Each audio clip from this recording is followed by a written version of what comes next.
right here, wherever you are watching us from around the globe. Well, this is another episode where we welcome people from different background and sports in general. And this evening, our guest is legendary former Gambian international Modou Jobe Toldo. Toldo, who has played two Africa Cup of Nations, represented the country in the qualification round as well. He has also played in different categories. And here in the Gambia as well, he played for Real de Banjul and other clubs. We will also talk about his journey, back then, playing Nawetan, etc., etc. And Yeah. of course, it's gonna be an interesting conversation. So Toldo, ñu la dalal si programme bi. Programme bi nag dina interesting trop because dañ ko jahas bahas comme ni ñu ko waxee rek. Okay. My name is Lamin Fadera, and of course, small waji base, you Mhm. know. Hopefully, some of our colleagues might also join us, Alasan and Gajaga. Hopefully, inshallah. Welcome. Good evening, Fadera. Good evening, Bess. Also to the viewers. My name is Modou Jobe, former Gambian international goalkeeper. Uh, I'm here to share my experience and my career with the public and Good. So, yeah, welcome on board. So, first, the usual question everyone to know. I'm sure a lot of people watching. yeah. Some of them have seen Murillo played for the national team, maybe perhaps on TV, but they don't know how you begin the journey to reach that far. So, nga wax ñu kan mooy Modou Diouf fan la commencé mbir bi. Yeah, as you all know, my job, I started everything in Bundung, in Bolkon. Bundung. Also, while I was going to attend the school in Bundung Primary School, that's where I attend my primary school. Then during those days, that's where I tried to play. Then, anything in life, you believe you doing it, you just put everything there. God helps you. Then that's where I started playing metal football coin. It's my first. Um, I started playing uh, when I was okay. That's where I started. But while I was in Kundum Primary, I was playing as a goalkeeper. My position was as a striker, but that playing, but I was mixing both. So, but I was like I could be a good. So I was always concentrating on striking as an infield player. So no no la fanek on and Okay. off it. So I bumademe LK then I accept that I can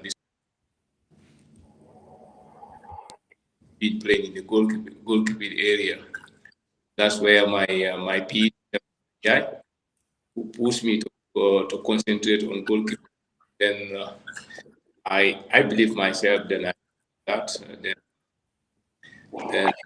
then after playing first game in the tournament in the inter school tournament, then everybody telling me that leave infield, leave as a continue as a goalkeeper. So no laugh at them. So when you kill him, so magum lulu.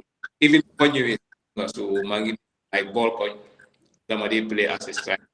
Suma fa nekk tamit duma fa play sometimes in the last minute suñu ma andee so maa ngi suma boppa ba loolu cross dama ko fa dee bëgga so that's so ñu nekk foofu dañ fa dee nekk so why léegi dañoo dem play if we go and play from we normally go to Nema Kunku to play with them Warga so normally when we go there I will sit on the bench I don't normally start so when they have problem they put me and when I come I will so then one day we played, we were like, okay, yes. So I told them, let me enter as a goalkeeper, so I can win the game.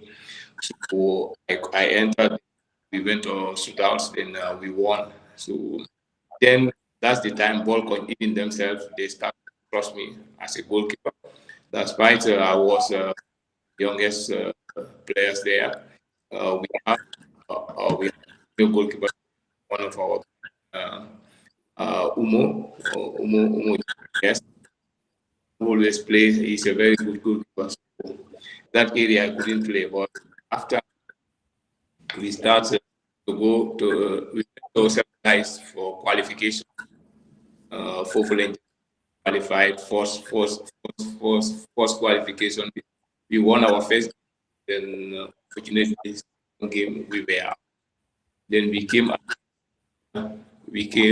won first game, second that game we lost. Then we came, that was the year we qualified, and I was so important in the team. We play 6 games. I scored 2 goals from the penalty spot, and then the other 3 games we went for. So I saved like 2-3 and also scored this winning goal. So that's where we started Balkan. When we qualified, that's where I started to make my name, do everything, recognize. We went for the first tournament for the first year when we qualified. Unfortunately, the main tournament, one of our top strikers, he passed away on kidney problem. He collided with one goalkeeper, so they rushed him to the school. Then after 3 days, we supposed to play. Wednesday, Saturday morning, wake up, he passed away. So and then they told us that maybe we will push your game so that you guys can recover from this. So we came from that. Remember now, Mike Bubununu, those years, whilst I was covering now, and I was very young at the time, when you lost your player, I remember same game with when you were playing after that date, all the players having his T-shirt, right? Yeah. Exactly. Wow, Jamano Bubununu. So easy. It was easy for us because you could see every game. We lose all our 3 games. You understand? Even all hands we play, all hands we lose. We lose against Rangers, against another challenging team. So we lost all our games. And that all our games, because the day he died, the day he passed away, it was a heavy rain. You understand? So in the games here, Balanyo they play Stawere, and you want to do. So we go with that. Then I'm feeling they come to Tawere. So we Duba. So in memory we have this story. You understand? Toldo, 1 second. Sa phone bi dafa am foko connect. Sa network baa ngi xaw a break. No, I'm not my internet bi la. My internet alama check. Yeah, internet network baa ngi dem ak ñëw, mu ngi dem ak ñëw. Say jamono la mo explainer jamono bol koñ waji. So yeah, ñu ngi I think it is better now maybe. So dafa métti woon nag dafa nekk moment boo xam ne dafa métti woon trop. Dafa nekk koo xam ne he was one of everybody trusts him, and during the qualification he has played a very very big role. Ñu boga the luta ñu qualified played massive role. So ñu dem ci qualification bi ko xamne I def everything now coming to the pass away was very painful. Everybody that like going talent London corner, but we were so strong. So we went number 17 number for the history of ball con number. They retired that number, so it was very hard. We didn't make it in the never. We were not okay. We were not upset or disappointed, but we know those things are very very difficult. noonu lañ fa jógee xam nga ñu ñëw fight back qualification dañ demaat qualification suñu ñëw qualify then that's the time we started to make our name xam nga bu ñëwee then went for final direct. We went for 2 finals that year when we came back. Really, that's the time I make my name. They select me in the team. For zonal. Then we won second place. We were the champions for the first time in zonal. Team play up to final and win the cup without the goals. I made a it was a very, very great year for ball coin. You can see the lineup of we have 7 players there, 6 or 7 F game, and during the zone, all the individual awards from ball coin. Was the best goalkeeper. Rooney was the top striker.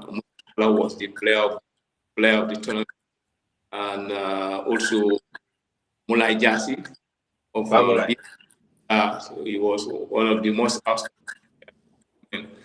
So that year was a very great year for us, Volcon, and even recognized to for last time. Then for them Flemings, they were in the second. So I Buma them Flemings, I was so young, going to grade 8, grade 9.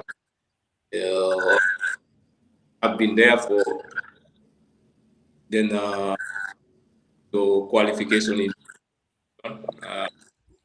we were on. Then we qualified for.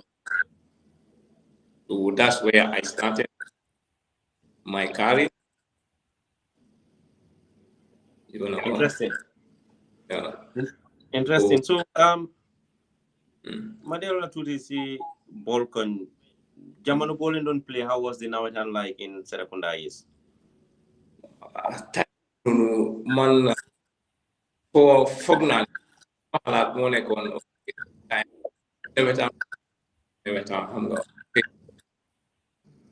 senior play Balkan okay yeah team yeah you understand you play amul mer si juma bi dafa fekk ñu waré play suñu waré 2 o'clock so demé julli tisba the whole time juma bi dafa fees salax yi di ñëw yéné salax yaa ngi understand mais yi dañoo ñaan ñëw lu nekk suñoo dem ba jógee bala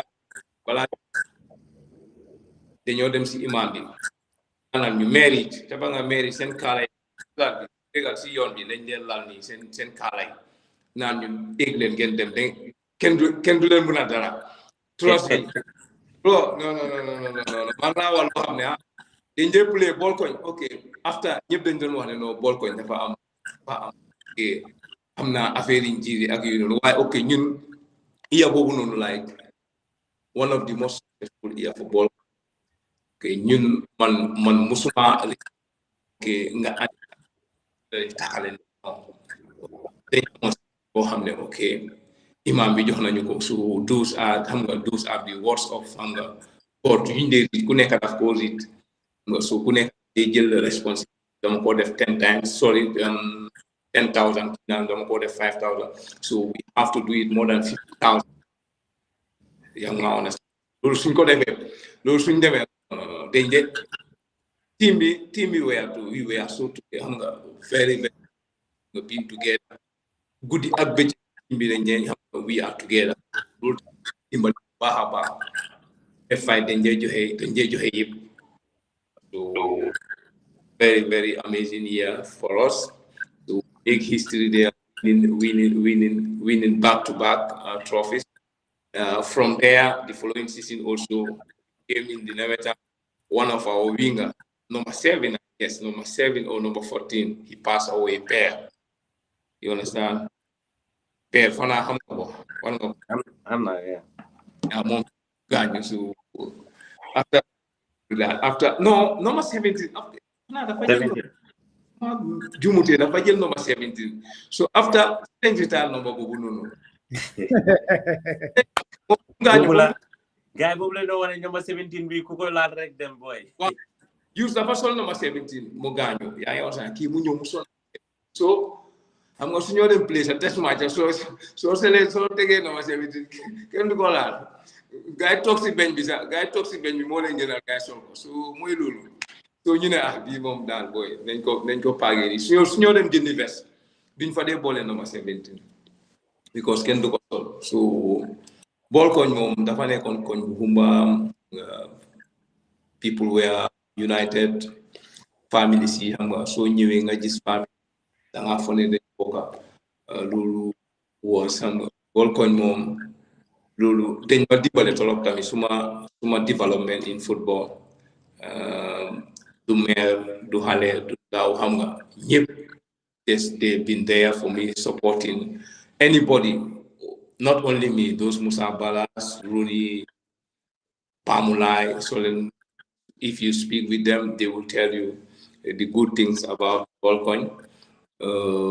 We've been there after like football, like you separate. Then this from there that year, most of us we moved to first division teams. Then that's where separation started. So, but it was real. Definitely on time new. All in development. Foofu la yëpp start lañ gomee suñ boppa mun nañoo nekk footballer mun nañoo nekk professional really that till now am na ñoo xam ne they are but majority 90% or 95% of us young longer play but that was the start of my journey bu ma fa jógee then si lañ ma invite 17 the date Fred time of more Modou Johnson 2005. Yeah, and for 2005 because 2004 like the phone election then we played the peace tournament Jame peace tournament we play Banjul then then hopefully started then 2006 was my debut for the when I joined Real Banjul 2006. Yeah, 2006. Both Money comes from my first game. And my first game was against Hawks in Banjul. We played goalless. So I'm not. Time when Biden the league was very very tense. You know, Hawks. Time in Apapala, right? Yeah, Nyom Apapa. Yeah. Nyom Apapa. 2006. Yeah, 2006. That time also. Yeah, Hawks that time also they were having a solid team. They are having a very very solid team. Team bu baax la gay amon. Pour nga dóor leen pour football rek time boobu noonu pour ñu play rek Hawks was one of the best in the country. Pour nga ñëw xam nga tactique ñëw tegal la ñu play laal nga laal. No, so play a guy after game you would understand that they are a very good team. Play nañoo guy nag match na suma first game. Nervous and when I got my first game, I was nervous, but money list one them so little time we draw the game 0. 6 games that play on so it was January already the league has started so it was end. Saving the finish. That's the time I signed. So when I play games, so the 6 games, I didn't lose any game, but the effect we set up now is we lost 1-0. Bobo mom okay. Bobo that's my top. So career musuma win for my career. All the clubs. Sunday we have a break. Yeah, you are saying very important thing. And muslo win lan. Suma career. Suma entire career. Wow. With national team, with clubs. Even after football, after retired, even with the under 17 as a goalkeeper coach, I have never win my first. Your first match? Yeah. Yep, is draw. Toldo, what Yeah. Lulu? No, but okay. I don't know why. So after sometimes Real de Banjul 0-0. When I moved from Real de Banjul to Anfield, first game against Seville, we lost 1-0. Then, after I joined Real de Banjul, I moved to Nyatali. Nyatali, first game, 0-0. Then from Nyatali, I moved to Linger in St. Louis. First game, 1-1. I understand. Then from Linger, I went to Nigeria. So Nigeria, yeah, first game, 0-0. Mojoge Nigeria, then Saudi Arabia. Saudi Arabia, first game, 1-1. Majoge Saudi Arabia, new.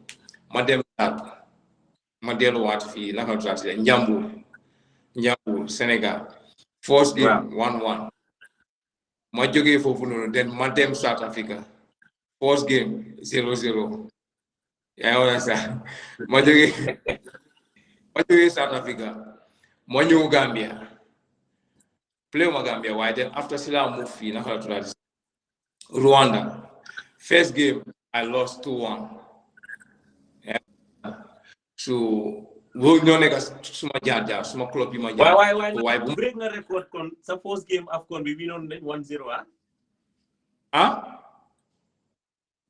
Sa first game AFCON bi 2021 foog na win on 1-0 de. Suma ak kan Paul Bout. Dede sun first game bi AFCON Cameroon win on 1-0 right? Ma fa ya taxaw bobu. Am nga bobu nekku suma début pour maybe début la pour AFCON. Waaye pour national team bi. National team bi suma début 2007 against Kevat inside Kevat was 0-0. So dafa mel yow goal yi mom first game bi mom daal am na lu leen no bare. First game du baax. Man dama ko after several dafa nekk suma mind. Suma dem play dama de wane bàyyi ma dem play rek li ma mun ma joxe. Let me just have a good game. Loolu moo gën a important. Waaye duma dee dem ne by force dama win. So dama dem play. Lu ñëw result bi lu mën a ñëw rek duma surprise. Even boma bàyyi after football, even after as a coach also dama toppa. When I went to the under 17 tournament, first game we lost against Bissau. Yeah, I understand. So buma ñëwee fii tamit my first league game here we draw 0-0. So duma nekkul ne loo xam daf ma dee better but yàlla rek moo xam. So you start in that note dafa tax nga daf laa dimbale tamit you work hard to bounce back. Waaye dafa nekk xam ne moom xam nga rek comme ñun rek comme nit ku ñuul rek africain. Yeah. Lu la sa first game o li nga sol soo demee affaire yi baax doo ko dee change possible. Yeah, the player players is Tony Cruz. I'm not being a dollar bunda sol every final and sol dollar. Man. I'm not being a dollar gum. We regular sol so you play important games now. So man mangi ame benn tights bu black la.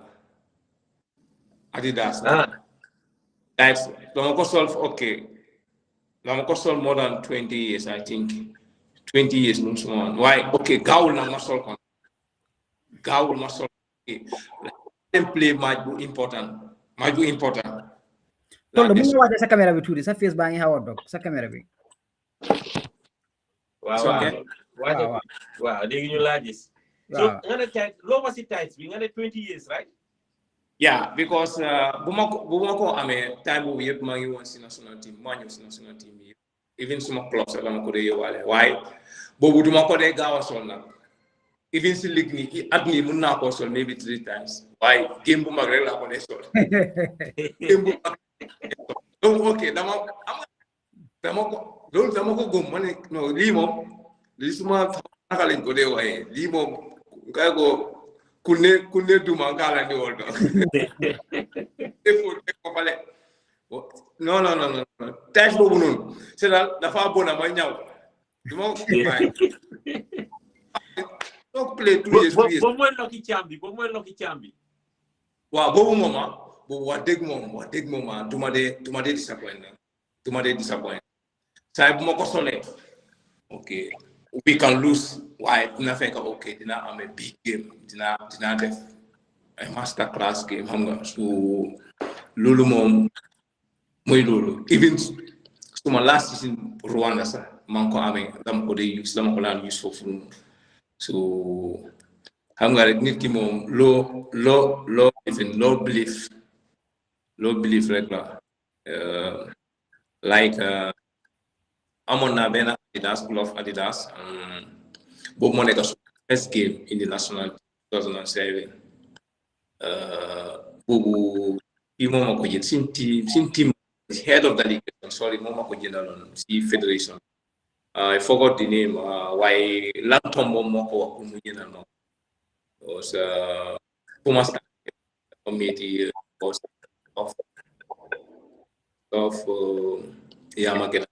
Yeah, while I was playing in Real de when the salary was not too much, and in 200 was my salary. Then from because you know you have gone through a lot, such challenges. You know, playing in Gambia, let them, you know, national team, they were signed international. You know, what you do, how was you know the challenges you face in the league? You know, how was the salary and learn more motivate, keep going, you know? Yeah, okay. You have to be stubborn if you want to play in Gambia. You have to be very stubborn. Mentally, everything is mentality. If your mentality is not strong, I was like that. I have to get this or I lose. Or lola yape lola gomon kumane Real de Banjul that time 2006 1,200 in baht but also was big money. Can you understand? So I use one glove for Suyaho. You have to use it for training. You have to use it for game. Every day I train. You understand? I was using white one, black. Bowl I don't use. After national team, when they invite me there, even I was one of the in the whole team. People tell me, even if you listen to the Peter Gomez souvenir, this boy is too young. How much do this? So time over bad move. Yeah, you understand. So Gambia doesn't need me that time. Okay, they can need back up. Everybody believes that it's useless for them to call me. Buma Deme first day trip. I was somewhere training Benjamin, former sport presenter. Benjamin Walidu. Yeah. So Benjamin Muhammad one-on-one. Malate. What's lan mo nek suma gis la ci selection bi nga ñew for the first in call up with the national then he asked me if I have a chance to play any game. So mané ko ni man dama ñëw play. If I come here, I want to play. You understand? Why? I'm not in a hurry to play. No more yakantiuma. You understand? I just have to walk from them. The learning process. Your first time in the national team, being the youngest there, you have senior ones, then them. And that's what I did. So Chobi Bari won, I trust myself. Give a big thank to Idrissa Sonko mom always. I have him here. I can even without him. He played from day one. Day one. Idrissa Sonko, right? Yeah, Idrissa Sonko. Day one up to we play. I think it's like 2 weeks. Yeah, we been together in training. Monica Kohamne, you understand. Before training, he with me, talk with me, encourage me, concentrate. You understand? You just concentrate, just be patient. Don't rush for anything. More play, Sumaya, no, come play. Oh, he's so supportive. Confidence go no. Time full of. So full of it. That's all barami di so yeneen baaraam yi ndaw yi di génn. Ana club bi def li am ay ñoppati comme jëna moo ko ñoppati si saa si. Waaw gis nga exactly di clubs where xam nga they were terrible.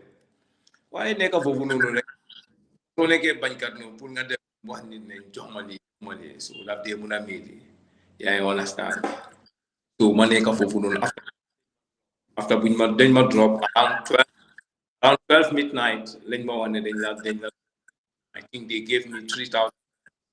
Then they told me that they paid me for that. Huh? You want to explain the important. But jega nyal sa phone because line bang break belegi. Jega nyal sa phone bi turing nga set. Because sa network belegi mi ngi bon man. Te lo neka di explain dafa important trop. Okay, no nga. Nga kom yam nga neka di use. Time ngay tooñ de. Comme yow nañ la police de. Waaw fo naa léegi mu ngi tane tuuti. Okay. Yeah. Wow, money. Okay.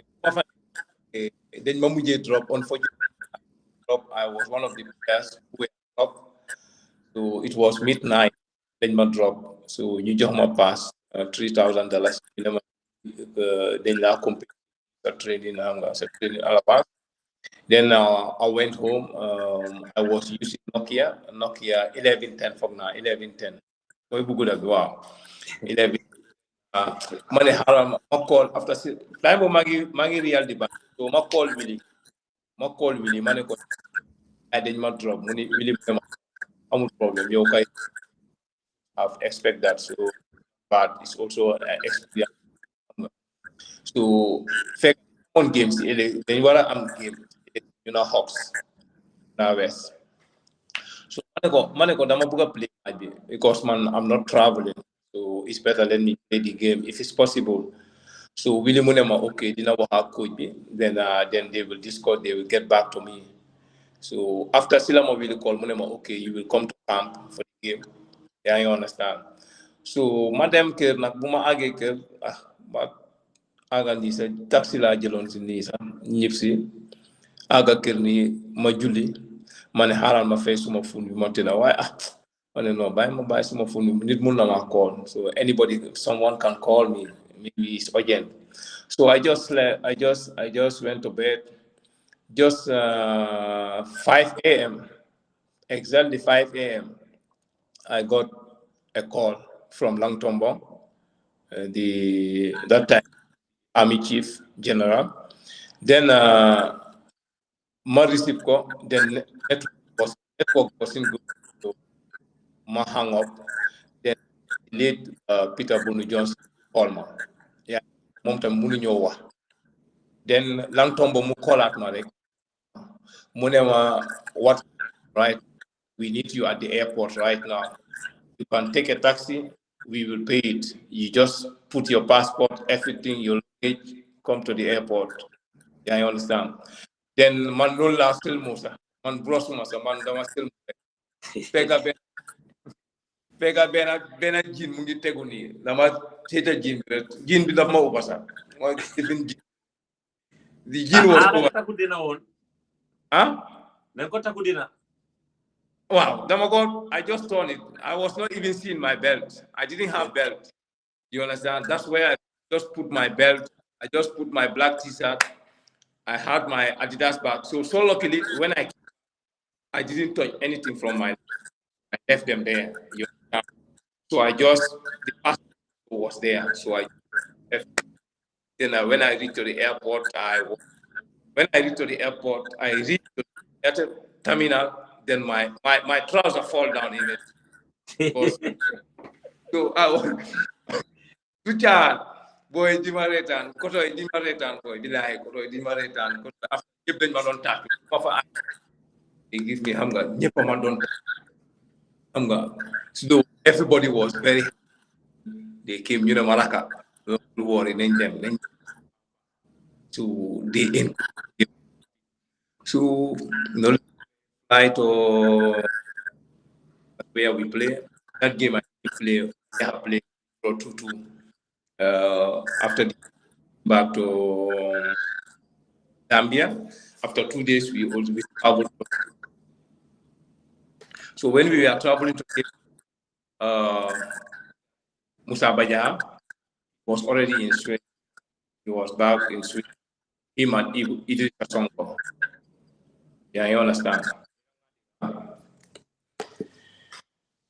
You can hear me, right? Yeah, you got it. Mom, Idris Kasongo, they were back. So, you one of them. We left from Gambia to Cape. They told us that Musa Baja will later join there. But when we went, one day we find out that supposed to fly from Dakar, but their flight was technical issue, so they could. That time, the flight they know in Cape Verde have one flight, so they would not make it for the game. So then everybody in the club they say, small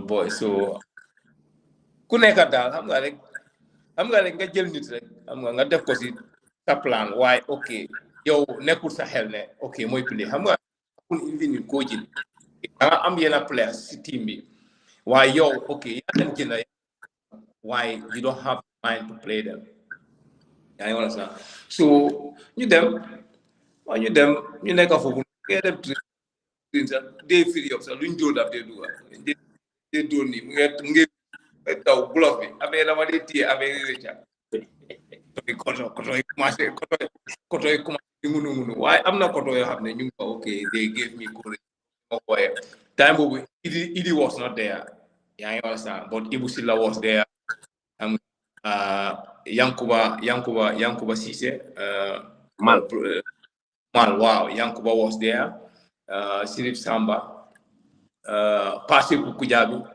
ñi ak also ñi were people who were helping me a lot. Yeah, they were helping me a lot. Ak Mbat, I think you know him, Mbat.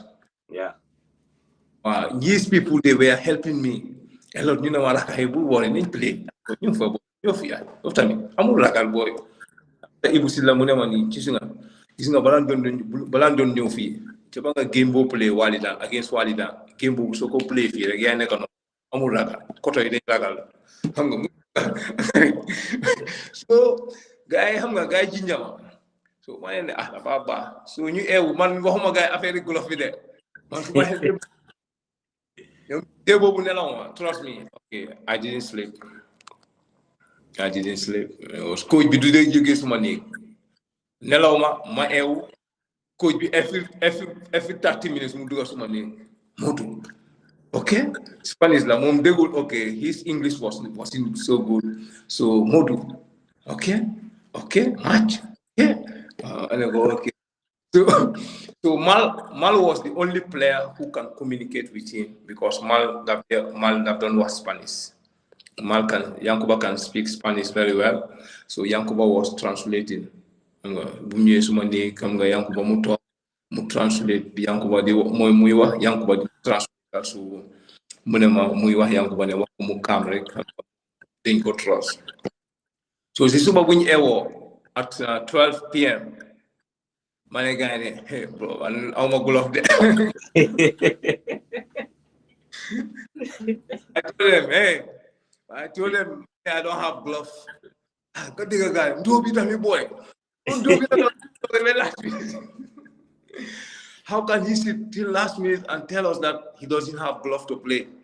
Okay, hamga so neke do nga neka pala so ñëwé do neka di ñëw di demand di I said hamga ya ngi first division hamga ñom okay they were with the professionals. I was playing in Gambia. They expect me to have a good glove. Yeah, you understand? Because as a professional player, you have to have all your materials intact. So, I'm a glove there. Like, even the head of delegation, then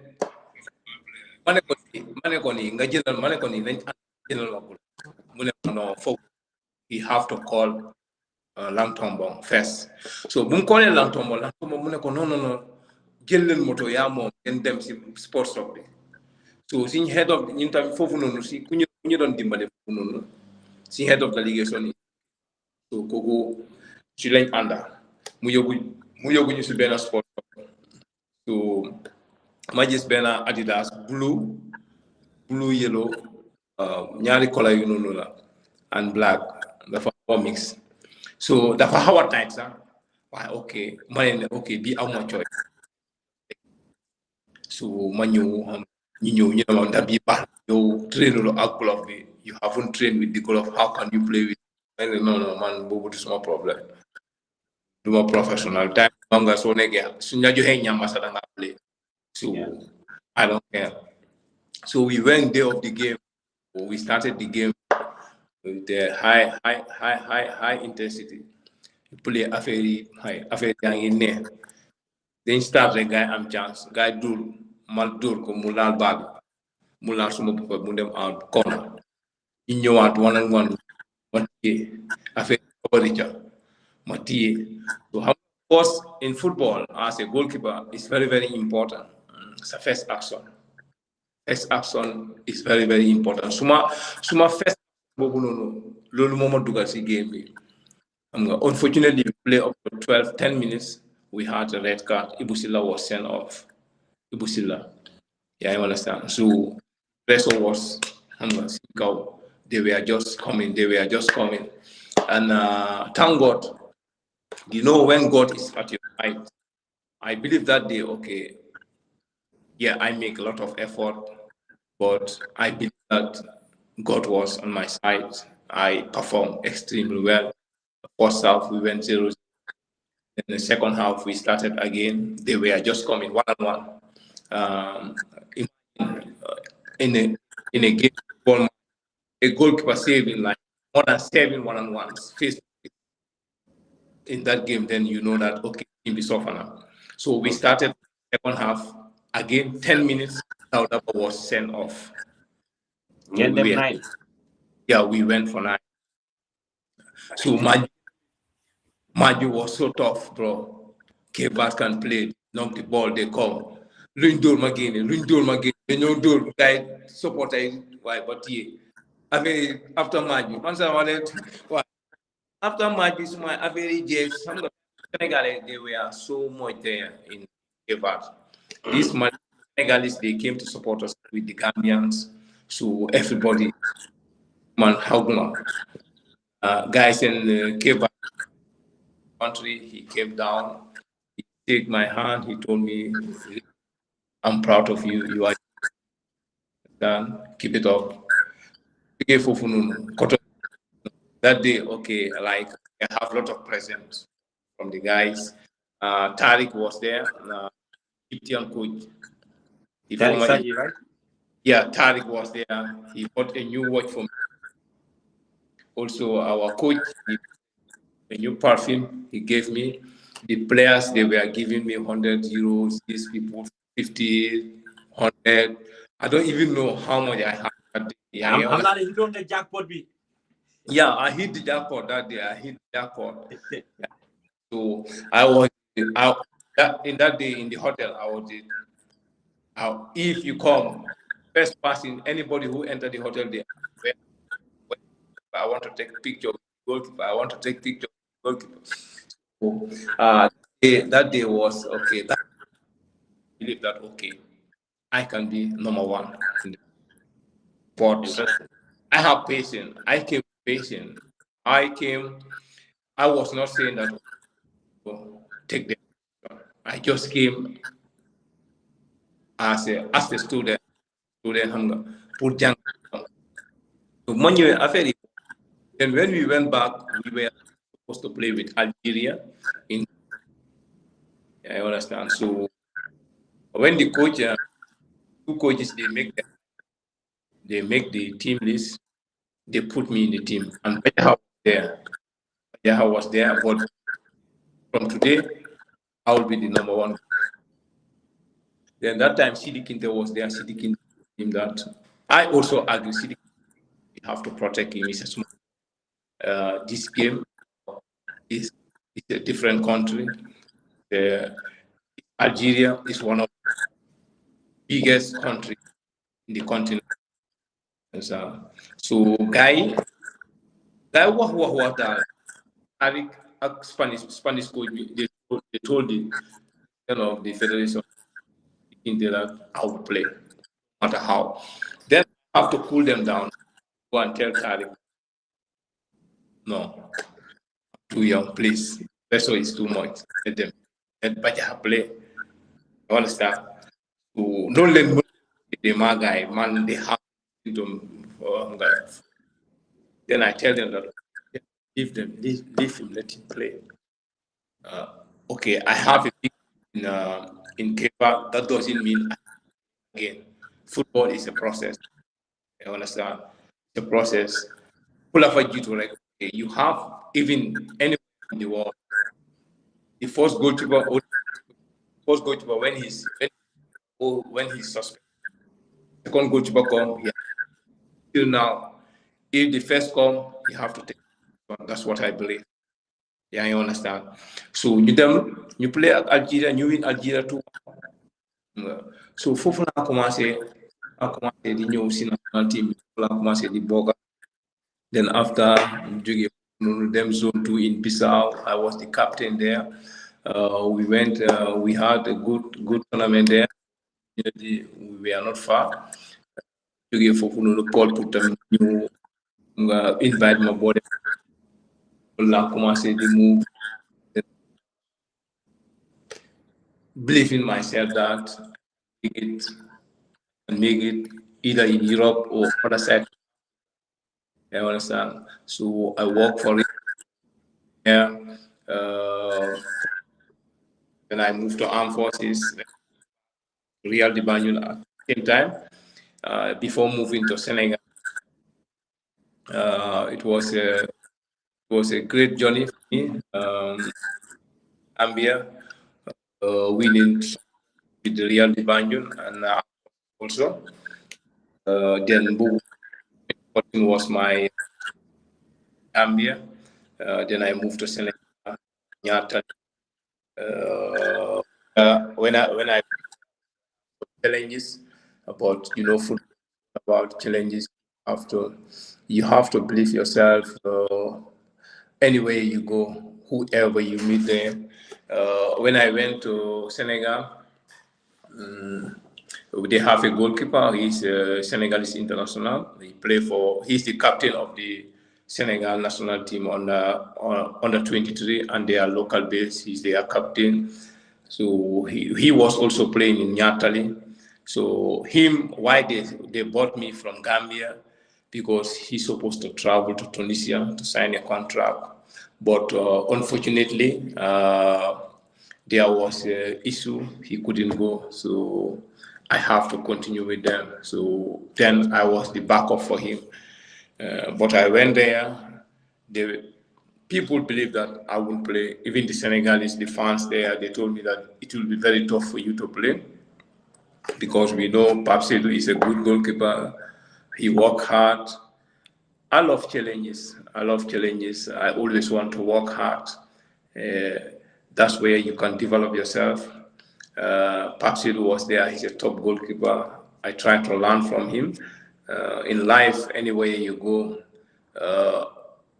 we are not in the same standard in life. Even in football, you have players that are above you. You have players that maybe you are better than them. That's life. So, but those who are like above you, you have to learn from them. So I keep believing myself. I have been there. Uh, Maybe five, 6 games. I was not in the team, but I was so patient to work hard. Uh, But sorry, the yaa ngi daw fo ne kay madame moo la call sax awaji no bés prank awa more them. ah Boy, so why lu ma bëgg a laajte da nga play Sénégal seen ligue bi nga play Gambia seen ligue bi. yeah I play Standard okay. wise naka la naka no géeje ñaari leagues. No, Senegal moom we have to believe that we have to know that Senegal league is more competitive than our league. Gambia have talent, but if you go to Senegal, their league is well organized. That time, while I was playing there, because the league is very rich. They put a lot of money there. Orange that time I don't know now, but Orange was in charge of even the league Coupe du Senegal. You win Coupe du Senegal, you go with millions. They sponsor you everything. So their league is very competitive and challenging. But I would always say this: technically, Gambian league was far better than Senegalese league. Yeah, I understand. Like, okay, Suma don't compare. Money, okay, for come so Holesi Premier League it's more physical play, like Premier League, more physical, but technical. You Spanish league. La Liga, Wow. yeah. Okay, La Liga is more technical than the Premier League. So loolu la Gambia ak Sénégal. Gambian league I would term it like Spanish league. You understand? Because ñëpp dañ mën a play, ñëpp dañ mën a laalal ma laal. While Senegal, you have to be tall. If you are short, you struggle. For Senegal, their league is very physical. So Lulu on the major difference. Okay. Not your salary specifically. Why come Senegal league bi? Lan mo nekk comme sen average pay bi su ko convert in dollars. Because nga ne real 1,200 lañ na daan fay yow. So in Senegal standards on average. Yeah, real I was getting that salary 1,200. That was 2006. Wow. 1,600. But after when I moved out, I went to my salary was 3,500. 3,500. Okay. 3,500. So when I came back to Real de Banyu, my salary went up $4,000. Okay. Yeah, you understand? Wow. Then Senegal. When I moved to Senegal, then my salary was 150,000 CFA. That was my So the difference is, yeah, you understand? As a goalkeeper, you understand? Difference was too much. Too much, yeah. Yeah. Then Senegalese league. Okay, at that time when we win the league, when we win the game, our match bonus was 15,000, 15,000 CFA. That was our match bonus. So that time, that around 2014, 15, is around maybe, if I'm not mistaken, 800 or if I'm not mistaken, I don't know. Yeah. So different bari, difference with yeah. Nekul dafa bari bu baax sa waaye. Okay. No, bari na. because yo so say yo let's say Real de Banjul la don fay for Senegal luñ la fay so ko converter at that rate time bo no dafa ne ay 13-14,000. Yeah. So dafa mel yo ñu la fay 3 or 4 times lo dan receive ay am na standard league bi la rek. Yeah, the standard, as you said, the standard is different. The standard Senegal was very organized. The league is very organized. The people there, they like sport.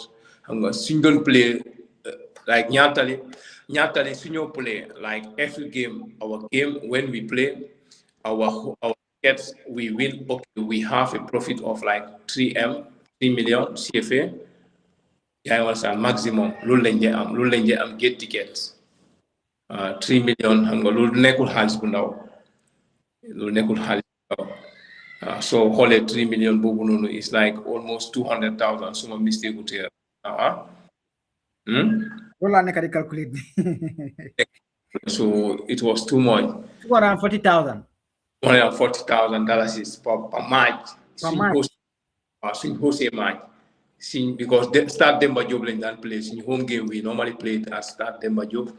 And Nyatali was the team of the people. When Nyatali is playing, when we are playing Senegal, everybody want to watch us because we were having the best coach there, and he was like Pep of Senegal. Goalkeeper, you don't play long ball. You never play long ball. If you play long ball, even at training, he will tell you go and make one lap. As a goalkeeper, he wants you to play, to knock the ball.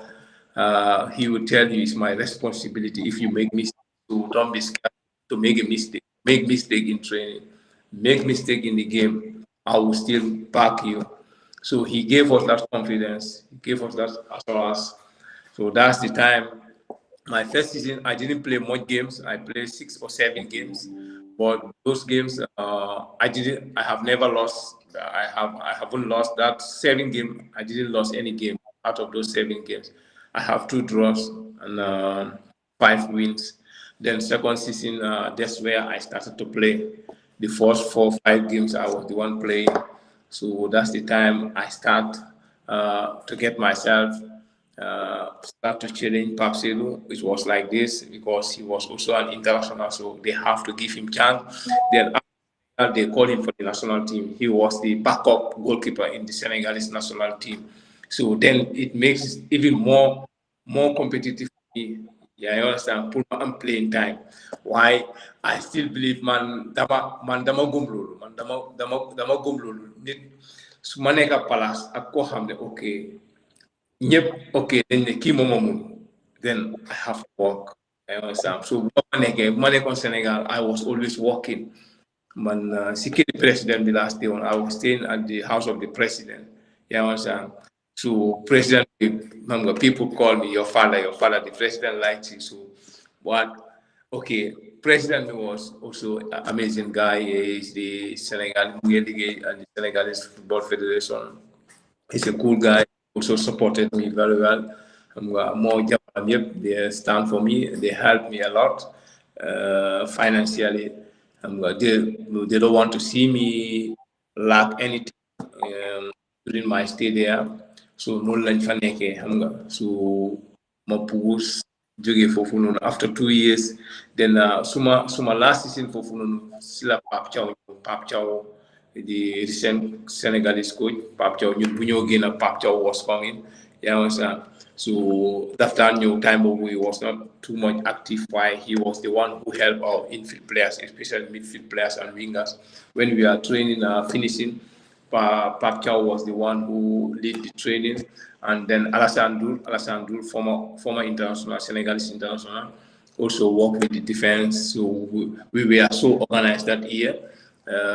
He is someone who helped the team. After even when I left, he's the one Pape Thiaw who continued with the team as head coach. So they wanted me to extend my contract, but I said no. We have good relationship. Had a good time with you guys, but I think now good for me to have new challenge. I want to try another place. Then I just go and find my way there.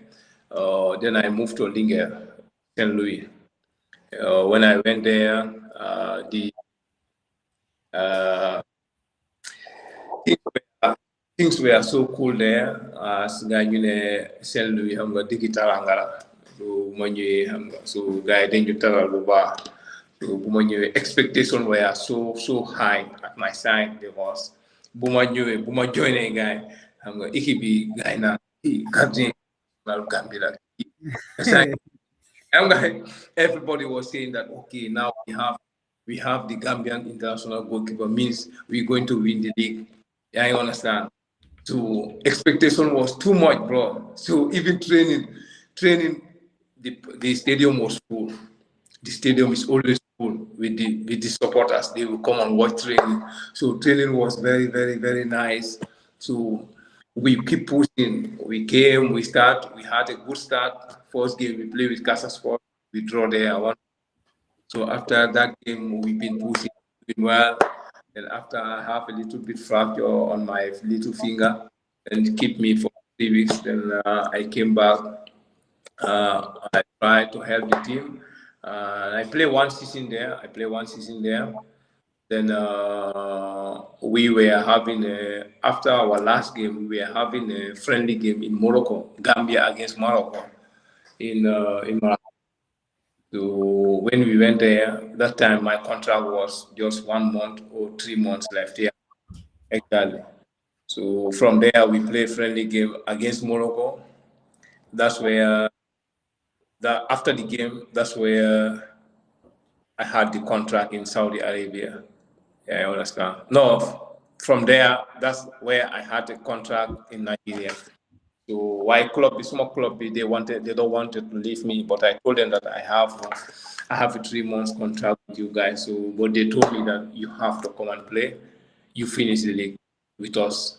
You understand? We cannot be in difficult moments. Now you want to leave the team. So I negotiate with them. Personally. So they told me that I have to give them the president. You can hear? Huh? Yeah. So after that guy they discussed with my club in Nigeria. Then after they released my TMS, and then I started there playing also. When I went there, mostly most of the clubs I went, I would struggle in the starting. I always struggle in the starting, so but I always see as also is a blessing for me. It helps me also to work hard because I believe that when you join a team and you meet the number one goalkeeper there as a goalkeeper, our role is very different with the infield players. It was out of 3 or 4 goalkeepers, is only one number one. Number one can play 40 games or 38 games the whole season without injury. So means del duma la dee dégga de del mu ngi wax waaye duma ko dee dégga.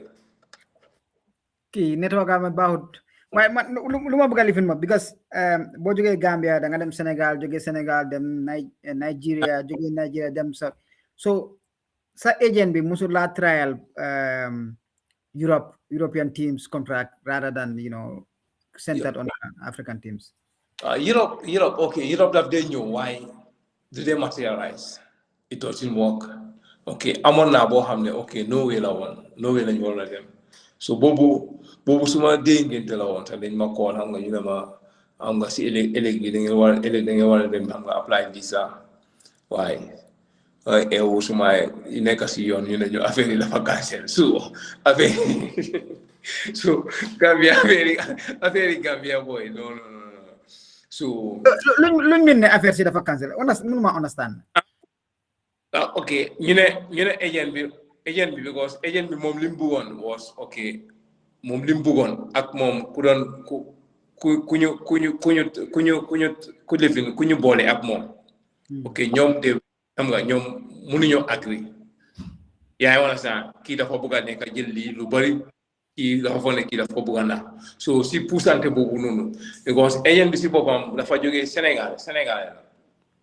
yaa ngi understand Sénégal la waaye moom am na partner Norway so affaire yi dafa nekkoon loo xam ne ok damaa dem rek sign yaa ngi understand ak ko dem yaa ngi understand because dañu àndal proposal yëpp so affaire yi den mujjewut a am So tamit bu ma nekkoon even bu ma move for South Africa tamit Belgium ñëwoon na. Yeah, you understand? Belgium it was like because it was actually London like it was too much. So then this goalkeeper was available, one of the Ghanaian goalkeepers, the national team goalkeeper, their captain, who captained them in AFCON in Ivory Coast, Ofore, Richard Ofore. Momuge plays. Then man Suma side agent was so greedy. So that's why things must work out.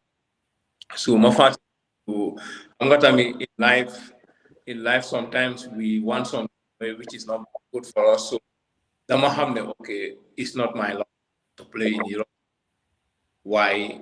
Okay, I will still take it. So nekune they try. Your goalkeeper, we all know in Africa to move a goalkeeper to Europe, it's like maybe 10% Lamunawa out of 100 or 20%. It's difficult. It's difficult. You can be one of the best goalkeepers in Africa. We've seen you have watched the AFCON. Most of the goalkeepers who perform in the AFCON, they are playing in their country. Yeah, you understand? Well, I understand why I come luma neka di observe mo because okay, it's difficult to take goalkeepers from Africa to Europe. However, luma observe mo some of these agents they greedy to affect again some of you send career. Understand? Yes, it's difficult. I come, let's say proposal bunyo in inland. You are not going for trials, then sign contract. Understand? Yeah. So fogulo ne agency nakatra agent send own selfish interest more affect the contract some of those contracts them through. Yeah, lolu mom, yeah, that could be true. Lolu mom sa digala. Yeah, I understand. Hamga rek nyom always agents they are like that. Even some of them they are not agents, they make a part in the utal agent player. So they are always too greedy. Lolu mom everybody see ligue. System it has been there. It will always continue. Many agents they just look for their own interest. They don't look for the player's interest. You understand? Man, rules of man that lubari. I understand. Even Ethiopia, I should have gone to Ethiopia before I go to Saudi Arabia. Yeah, I'm on Ethiopia with St. George, one of the biggest club in Ethiopia, and they pay big money. They send me everything. They send me the agent sent me a mandate of 5 days. So Bumba sent a mandate of 5 days. I knew that it was something concrete because agent could have 5 days mandate. Then they send me everything, the contract, everything. So Kuma Warna Yubu like St. George, they proposed me $35,000 for sign-on fee. Why? Okay, the salary was not that bad. The salary was $2,700. Yeah, you understand. So why agent me after mom kuma bole guy. Yeah, you understand. So mom dafa buga jël, okay, dafa buga jël 50-50 ak man. Yeah, you understand. So su jëlé 50-50 ak man. So légui lutax sa affaire bi deal bi demu true. Like, okay, mom goalkeeper coach, mom hamna ko kunun. The goalkeeper coach was talking with me.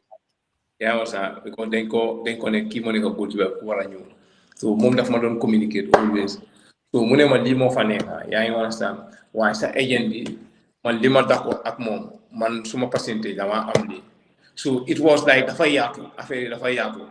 So calculate man suma demon be wara jël fofu nonu. So motul luma don déssé duma am 3,000 I will be left maybe like 3,000. So then means I'm working for them. Yeah. I feel so sorry for you for that because because I know the circle because ki dafa am 50%, ki am 10%, ki am 15%, yo bala nga ham out of the 100%, you maybe 10% nga fi am wala 7%. At the end of the day, you know, so why was there at any point not consider of changing your agent? No, okay. Like during my career, my playing days, man, I don't have no man, okay, you just meet me maybe online, you message me, I have something for you, I tell you bring it, let's sign mandate for 1 month or mandate of 2 weeks. You bring the deal, it's okay, I sign the deal, take your money, I take my money, I go. So no la don't ligue. So I'm more like okay, key money customer permanent. Now So problem do for the risky one, like problem working problem without problem nobody foofu la here. waaw problème bi foofu la nekk Toldo waaye comme Okay. boo doon start sa lifin bi conversation bi yaa ngi doon wane comme Idrissa Sonko was supportive, Ibu Sila was supportive, you know, Keba was supportive. Foofu loo ne okay, let's say suñu waree na rewind 20 years ago 20 years back.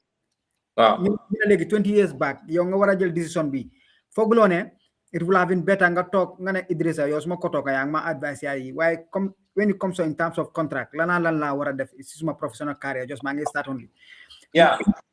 engage loo guys si conversation because yow loo nekkoon di def dafa risky de da ngaa toog rek man suma booba mun naa laa utal It's not like risky. Nekkul ne du ma doon wax ak nit. Yaa ngi wax ma doon man soo ma seenee mandate okay man dem ma school boo xam ne okay soo ma joxee contract mun naa ko read I can read it but to read and understand is different. It's different, yeah. So, man, if you send me a contract, I will still read it. I will still read it. But okay, there will be some parts that I can understand. But 80% or 90%, I won't understand it. So, but that time, Matan Boch, former national team coach, Matan Boch. Yeah, Matan, yeah.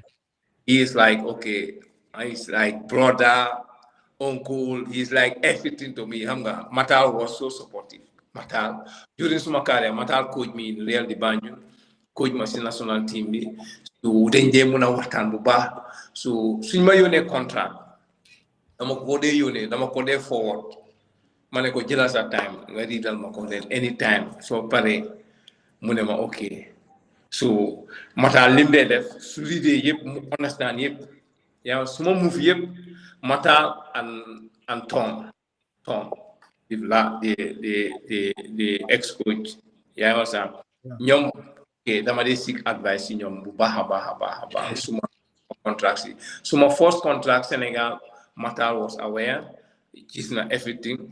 So my second contract in Nigeria, Mata was aware. Hamga mom suma ko je suma contract that male okay, me time so that ma call explain because she called me, you can forget. Yeah, I understand. So what we discussed on the call, he will still send same thing on voice note so that I don't forget it. So Munema, okay, this is good. I think if you do this, it's okay with you. If you do this, don't agree on this. This is not good for you. This is good for you. So man, okay, the man ko hamne man fofu mom lolu suma dole la. Man hebu maken. Man hebon sa man suma neke ak xaritu ak nit sa lu ñew suma life rek okay I will allow you why not how do you see this yeah so nga helal ma because okay I might think it's the best thing for me but maybe at the other side they can see the bigger part more than me so they can advise me then I move on that. So I trusted him before. Dama ko overcome. So lulu mota always that fadeneka that my advice. Tom also that my advice. Even more than South Africa, they advise me. Mata even like Balamadon dem that. Uma movie Belgium Malawa Nisa. Tom okay mom he sent recommendation even to the yeah. Okay. Why after affair bi xam nga agent bi daal mooy loolu so boobu moom ma ne xaaral ñu fàtte boobu so man okay li so was not the right time for me to move to Europe xam nga so yàlla daf ko doon jéem a delay so be Saudi Arabia ñëw when I was a child I always said Asia I want to play in Saudi loolu dama ko okay loolu mun naa dama ko doon ñaan so loolu after ko mu yee ñëw so yàlla Saudi xam nga ma dem play foofu noonu so we thank God for that always moom comme ni ma la ko waxee rek I don't have permanent agent. Foofu moom non. So léegi soo waroon a jël décision boobu noonu let's say ñu war a dellu 20 years comme nu ma la ko waxee 10 years back. Yeah.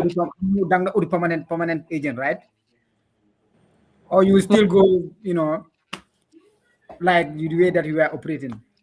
No, Which I okay. think is not efficient.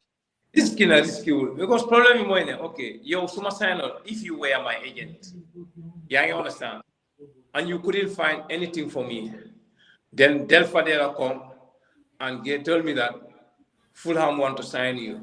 So now you have to share. You might not be angry on that on terms with Del Fadera because you know what time Del Fadera munela okay ma andi deal la buga percentage bi la buga yo ngale no ki man dama am mon contract man li la fa am how man they understand. So halis bi la fa wara dem ñetti time 3 times divided into 3 times. So yo sa interest ngay xool yow doo xool man suma interest.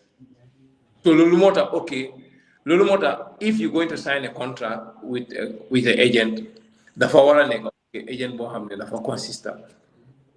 yaa ngi understand koo xam ne okay am na contact waaye soo demee dugal sa bopp foo xam ne okay kii moom daf la bëgg a taka rek teg la foofu noonu without doing any effort, then xam nga as a beginner you will suffer. So they may play top level. It's okay. Top level, you are there. You show your performance. They watch you. It's okay. But when you have to have an agency, you understand? They work for you. But as a beginner, like you come, your Musulo then play Europe, Musulo Vendeka, then you just want to sign a contract with an agent for 5 years or 4 years, then it's very risky. Lulumom, boom, national, dingen si la kono. No. Angaluta man like that. Man, I personally, one of the reasons that you start programming moy pour xalé yi ndu yi nekk di you know ñu janga ci yeen for yeen mistake ngeen def or yeen right steps ngeen def gaay janga ci lolu non understand more or less a case study sort of. So comme okay, gis nañ mas ñom Mbappé yi ni sen papa yi sa ñoo day nekk sen agency wala ñom Neymar you know understand. So ñoo nekku ne dañ am knowledge in football agent business. Lu ñoo def mooy they will look for the right people yoo xam ne am nañ connection bi waxa gaay you know they work in the best interest of their son. Understand? So lu ma la ne comme let's say for example yow nga am brother. Understand? Sa brother dafa dem uti connection mu exon ne okay whatever contract because ñooñu te am nañ seen lawyer. Nekkul contract bi su ñëwee rek papi Neema moo koy rek sign moom contract moom dafa work in the best interest of the doomam mu am seen personal lawyer. Léegi contract bi su ñëwee moom dafa jël contract bi yóbbu ci lawyer bi mu toog ak lawyer bi wax ko details ci contract bi moom léegi moom mooy xool ndax lii bénéfice na suma doom bi ndax bénéfice suma doom am na ñoo xam ne seen yaay leen di jël sax ñu dëkk seen agent waaye they have a lawyer on the side boo xamante ne contract bi su ñëwee kooku mooy dem mu doesn't man ndax 2 weeks la moo jël ndax 1 week la moo jël waaye the lawyer will take his time wax leen every detail about the contract ak xale bi lu moo benefit ak beneen agent bi lu moo benefit foofu noonu. Still now, okay, European system is okay. So by here, Europe, so you do Europe, Onganeka European is very easy. Yeah, I understand. Yeah. But in Africa, it's another case. Yo, put like mujisla. This is another problem. Pour nga expose sa bopa, pour aduna bi gisla, wala pour agent gisla. Then you want to dig it's difficult. Yeah. They get a ton. Using time maybe every 10 years or every 5 years agent they new Gambia. But now in Gambia, maybe every month or every 2 weeks you see an agent, top agents in the country. But before maybe every 2 years, like the agents new in a stadium before they face. Put in it. So but legi agent you get them new. So it's different. For me, it's different. Africa, don't compare with Europe. Or they don't compare. Europe, they have been there. They have a good setup. Not like Africa. Nga start play. They saw them on the Silik Bidegini. So whole maybe 99%. No player again. Apart from the team that is representing them. Yeah, you understand. I'm not player yoo xam ne ñu ngi si ligue bi sax man ok dañ ma dee mun a woon contract ñu ne nit mooma yónnee contract mu ngi nekk Belgium wala mu ngi nekk Norway dafa ne pour ma sign moom 5 years contract mu represent ma so waaye soo xoolee contract bi nga read ko nga xam ne ok it's not good for the guy or for the boy da ngaa sign ok daf laa tight benn place because duñ agent sax ñoom dañoo wane agent lañ understand so da dugalee gars dafa noo ñu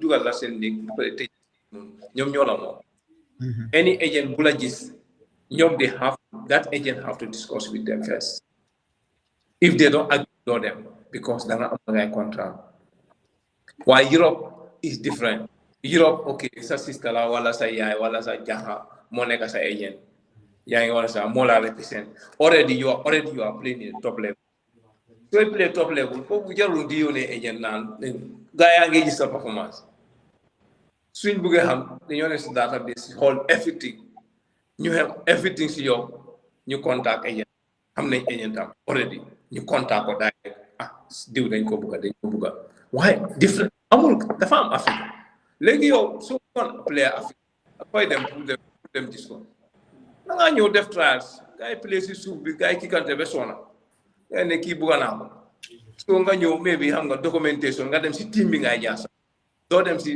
mooy because amul agent so si team bi ngay jaar soo waxaa team bi discuss ak team bi balaa affaire yi di finalize so léegi la rek laa gis ne sax booy yaa ngi try xam nga booy ñu ngi am di like so xam nga musique soxna xam nga they are doing well they xam nga making good contract for the players they making xam nga getting them lawyers di leen help so it's not bad now the system has changed I think we are in the right direction we are trying to upgrade every time maybe in the next 1 years everything will change. I'm so Del mu ngeen nelaw non nelaw moom maa ngi déglu very interesting acha continue sa living xam naa ne fu mu nekk nii moom affaire si mu ngi jaxde waaye bëgg naa ñu wax tuuti si Nigeria because I remember bu ñu amoon interview 6-7 years ago something like that boo demoon Nigeria how tough it was for you loo doon expect ak boo demee loo fa fekkoon it was difficult at least maybe you talk to us at least about that pour ñoo xam ne ñu ngi seetaan tam ñu doon xam sometimes not all what you see is rosy. But yeah, Nigeria, I signed a contract while I was in Morocco. Matar was the head coach. He saw everything contract and he told me Nigeria is a place and this to start there. It's not a country, so you just have to go. So when I signed the contract, they sent me the ticket, everything. Then I moved from Morocco direct to Nigeria after friendly game against Morocco. So when I arrived, that time my team was doing preseason Benin State in India. So when we reached there, the town was nice, it was cool. I said, this place is very nice. So I'm going to watch the best palace. It was my first time. So I get palace. I'm going to see on the Sufi. So you never for after 3 weeks, so you want to deal in town. So when I get in town, we first day my first day the weekend last Sunday la tombe. Saturday they don't travel, then my other son. So we did that. So see fire, bala fire, like okay, it was a hunger explosion. After I make it, I don't know how I got. Hunger Boko Haram so Boko Haram. We are like okay, we are less than 50 kilometers from Boko Haram. So any can feel for no. So man, I want to live in my bigger bomb. And after man after my guy Demba and I live with the farm. Man. Ñoom miin nañ ko ñoom outside ñu ko miin gars yi di ma reet naan ñu naan ma noonu ñu ne ma gars yi la rebelle na So gaa ñu ne ma si lañ ma wax ne ndax dama di génn si camp bi laa dëkkoon. So gaa ñu ne ma su ma bëggee rent dañ ma fayal rent outside. So waaye ma gis ne dëkk boo xam ne ok Boko Haram mu fa rebel yi ñu fa so staying alone is more dangerous xam nga so ma ne xaaral stay in a team camp ma noonu so ma nekk si team camp bi foofu noonu it was cool daal waaye dëkk bi dafa tàngoon because the country was very very close to Niger and Niger is one of the hottest country in Africa so loolu dafa ma sonaloon foofu noonu because time boobu noonu it's difficult. The weather there very, very hard. My first 2 months, 3 months, was man okay, duma ko hamne dama den nan do kuba. Oh, time bugu so buge 7 sana ngade okay, I sometimes block more day again. So like okay. Then you dey advise, then you dan job garab always so you know nalen. So but after that, so my second year was okay better. My first year struggle now because them didn't play in for 12 games play. So my KMSB, my ITC, ko am. So that's my delay buba. See last 5 games, the first round the last start they played. So Nigeria was a good experience and thank God side Deki Julie that. So it was not stressful because the Ramona Julie, to stress on so but I'm on now for I had the bar I came Ghanaian so also the coach who took me there is a good coach, he's a great coach. He's the former Nigerian national team assistant coach Imama Moma General Moma you want for struggle ma fofu bu baax nak wa déggoon naa ne soo leen winoon ay celebration bu mag la waaye su leen dóoree boo génn du am de si stadium in Nigeria in Maiduguri Oxa State they don't need draw. You can play 2 years. We played 2 years. My 2 seasons there, we never lost it. But draw, if you have draw, it's a lose. My first game, I'm going to draw 0-0. Denver, the game finished at 6 p.m., but we were at the stadium till late 11. They told us that if we go out, they will kill us. Why? Yes, we are just money, the government money, without playing, without doing any effort. So they normally stand with cutlass, these big sticks. Guy player bugena then do. So you are playing. I'm gonna negative play. Guy dina saga sell. So bobu that's why we don't let it. So it wasn't great great atmosphere there for football. It wasn't good. But people out of football they are cool people. Why senior play? No. Home game. I'm not better. Okay, some players they don't want to play home game. They don't want to play home game. They prefer to play away game. If you go away game, even they beat you 10-0, they don't care. But home game, you cannot draw. They can act. But win right. No, you have to win. So Lolo been playing there in that country, in that city.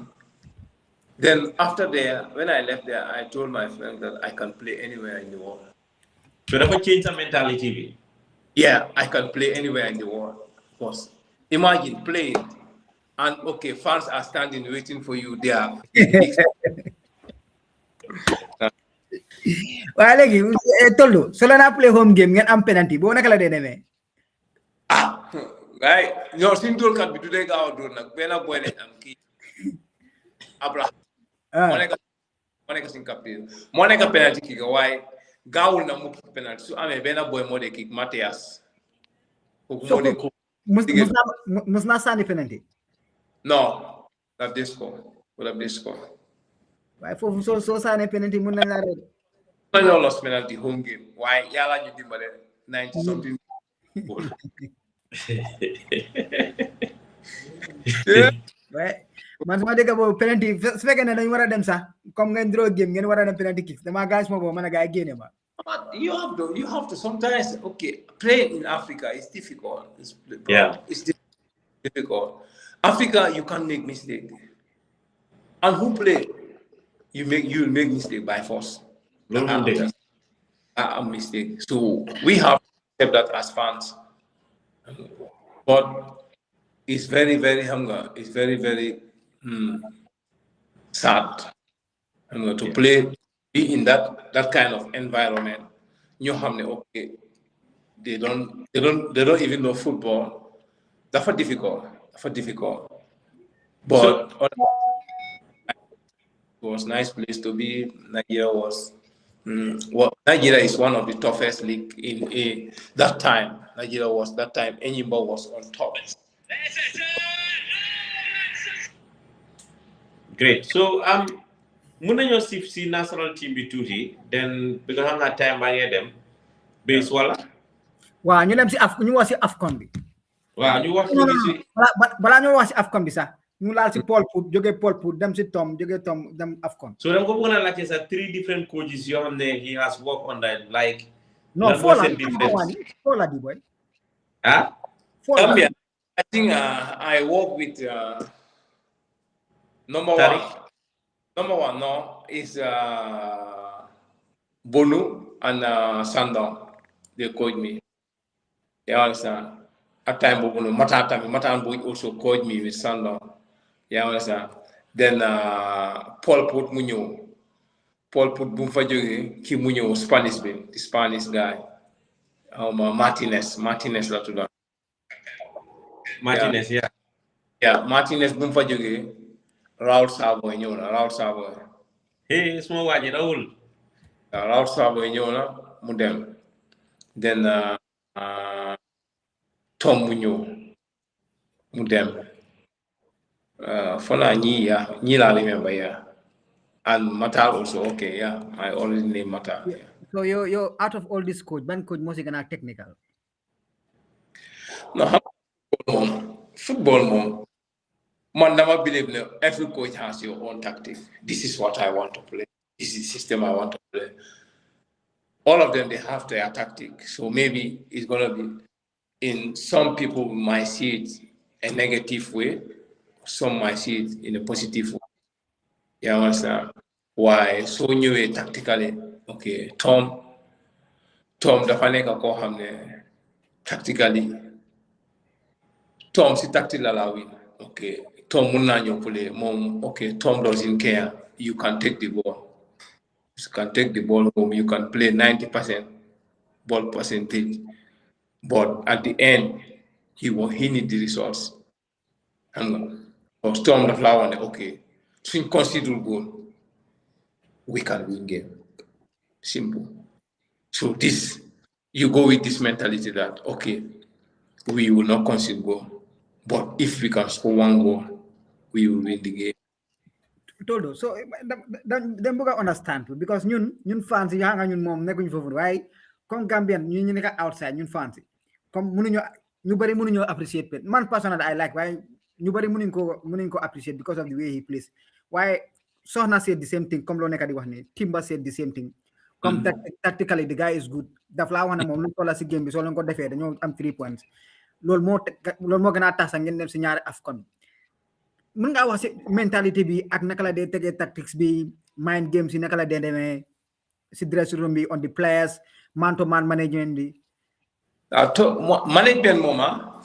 Management moom foo naa si coach yi ma jaare is number one. Management. Yeah, moom okay. God xam nga lu nekk yàlla am na lum la demee yàlla okay moom loolu la ko may to manage a player. Tom is a top guy to manage a player. Tom su la neexoon ok yow su la jëloon sax mu andi la ñu ne la yaa fas Tom su waxee ak yow da ngaa ñëw nga foog ne yow yaa daxa sax c'est ça yaa daxa ku ma doon play so ñun Tom ok ñun example when we were supposed to play with Algeria at home Tom xam nga ñu teg ñu xam nga tactically right mooy bés bu stadium bi fees noonu benn yi xëyul exactly Tom mu ne ma ni yaay play when am I just now goalkeeper you more Premier League? Those goalkeepers, they are not good. You are better. I'm not okay. Limbo do got Wow. someone mun league. Yeah, understand. Hey, ñoom footy boy ni. Hey, Mahrez du la mun a dribble. Ay ñoom Rio Ferdinand ñu moo dribble. Ay ñu xaw ma naka ñu doon plan. Ñooñu yaa leen moom. Yaa understand. Kii Manchester City la nekk di play mu ngi am salary boo xam ne more than 300,000 per week. Kii du ñëw fii pour mu gaañu so nañ pare so buñ ko. Ana loolu la woon data because keroog data dafa play de. No, okay, no. Data dafa over play sa match boobu noonu. Ana loolu la woon data dafa woon data asay bul wari boy du dara. No la. Okay, daf ñoo motivate, daf la motivate, ba pare daf la jox confidence. Why? Okay, Tom su la waxee ni lii laa bëgg nga def defal loolu. He doesn't care. Okay. The coach might tell you that do this, but the fans they don't like that. You understand? Man Tom daf ma ne bul start si gannaaw. Then I will not start. Man, okay. So hole during my games I'm under Tom, then you play long because mom Obuga always first ball, you sunny ball, then we win the second ball. And it was working. So Sumakike, even they win the first ball, we win the second ball. Then go train. Then you them to train to win, how to win the second ball. And when we win the second ball, we have to play at the wide area. So loolu daf ñu dimbale soo xoolee Gambia on the Tom 90% la mun a wax wala 99% goal yi score yëpp si biti la jógee. It's very rare you pass from the middle. Always counter attack la nekk from the defense you win the ball you play at the blind side and it was working. Morocco buñ ko door friendly game biir Morocco loolu la from the defense Pa Modou Jobe he played at the wide area. Xam nga time boobu noonu Morocco seen team bi yëpp ñu ngi balance benn side. Musa drive the ball xam nga dóor affaire yi deflect match bi jeex buñ score 1-0 first half. So mu ne I didn't score. Okay, Algeria Morocco was that time. Okay, so xoolee Morocco seen squad boobu noonu. It's the same is 90% or 99% the same as that played the last World Cup. In there, from the goalpost, ñoom Amrabat ñëpp play nañ xam nga ñoom Bono ñëpp ñu fa. So the same team, it was the same team boobu noonu ñun dañ leen dóor yaa ngi understand dañ leen dóor biir Morocco best coach bi mel rek ku lost penalty bi in the 90 minutes ku lost penalty daf ko daxa balaa gaa yi di dem AFCON because dafa mel loolu la ko drobé team am bi demul si AFCON bi because nu mu lost penalty because small Gambia ñu ne xam naa small Gambia small nation dëkk bo so ñu dem upset guy ñu dem Algeria ñu play Algeria ñu draw Algeria we went to Algeria so we collect also a point there with Tom boo bàyyee xel record am Tom foog naa ne musuta lose under these North African countries. He knows how to play with North Africans. But I'm married. He beat Tunisia, I think, 2 times. Once. He beat Tunisia. He beat Morocco, Algeria 2 times, draw. Mauritania, okay. West Africa, why Sinari, Nagai. Why Tom, tactically, he's very good. Tom. Can we go back a little bit? 2021. Preliminary round qualifiers because that will more on the most important match. But I knew you guys qualifier proper data again teams in. You remember that match both play on the stadium be safe penalty. Boham against is it Angola? Boham the Munu Jobe to the group stages proper. Was against Djibouti. Djibouti, exactly Djibouti. Was against Djibouti, yeah. So that premier round most set the tone for the qualifiers for the 2021 AFCON. Well, okay, maybe small side like this. Okay, I was the man of the moment. I was the guy who carried the team, but I think it was collectively we work for it. I make some big saves in the shootouts. While Ole, when we went to Djibouti, we were one goal down. Basane Timba Moscow goal there in the 90-something minutes to make it 1-1. Yeah, I understand. So when we came to Banjul, in Banjul we had a start, if I'm not mistaken. Oh, I'm not. Yeah. I think suma fate of the I'm red card how much. So Bepale we conceded goal in the first 15 minutes against Djibouti. Ali goal and conceded. Wow, then these boys who Abla Yamano who score. Then we went for shootouts. Then I make 2 or 3 saves. Yeah, 2 saves, I guess. Yeah. So win them are on penalty shootouts. I supposed to kick the number 2 on shootouts. So when they were choosing, I have the confidence I will shoot. So when I came to shoot, I had to choose because Tom asked us who is going to shoot. So Omar Koli told me that Toldo, you can shoot. I want to say, but when Omar told Tom that, Tom told him, no. Toldo have to concentrate on saving the penalty. So Hole is a good idea. Okay, let me just concentrate on the saves. Now, not put myself under pressure. In case I shoot the ball, I lose the ball, then I'm not focused anymore. Yeah. So, no, we have to remove that thing from you. Yeah, you understand? So, you're concentrated on against in body, right? So, before the shootouts, I told them that Dina safety just score 4 goals. I tell them that just score 4 goals. Then Mandina safe. So yala def first ball must save, second ball must save. Third ball guys score, fourth ball guy now was out. So it was Fofula Johnny be starting now. Fofula Johnny be starting after the game they made the groupings. We were with top countries, DRC Congo, Gabon, and Angola. All of these countries, they have been to AFCON more than 10 times. Yeah, I understand. So you know them Gambia say okay, fancy them you know them halis like Gambia gonna guy they know them halis. So you know them. So we went to Angola. We didn't train. We just trained once in Angola. When we reached in Angola, we met there. That time I was playing in Saudi Arabia, I guess. No, in South Africa. So we went there. We trained once.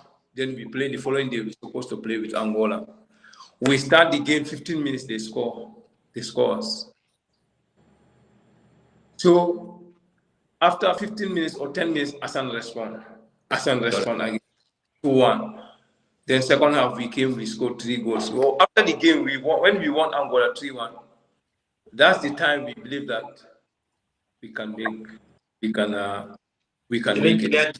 See on Monday, stadium we draw 2-2, right? Yeah, we play with DRC Congo, draw 2-2.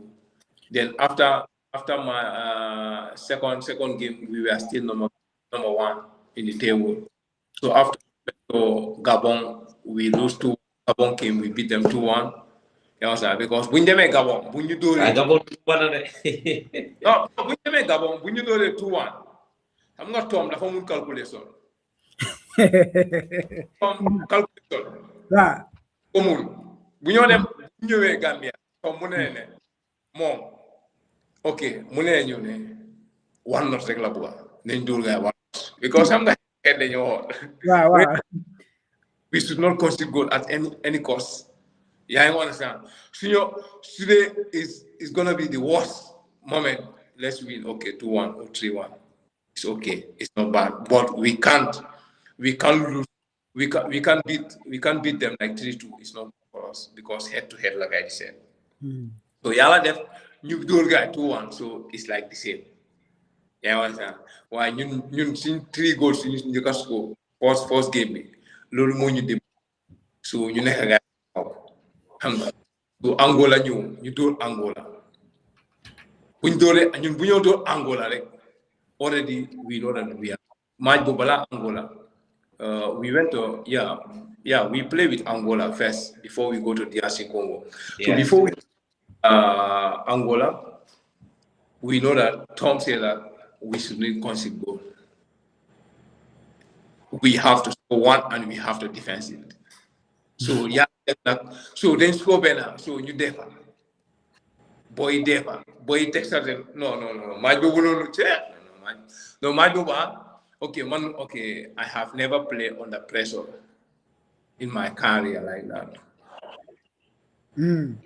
Okay, man, musuma play game bobu no Angola game my first game in AFCON. Man, musuma am pressure like that in football. Bunyo play at Angola last game to qualify, second to last game. A win, we knew a win. We are there. Yeah, I understand. I was not having team. I was in Gambia for 2 months. So Tom told me that I trust you and you will play the game.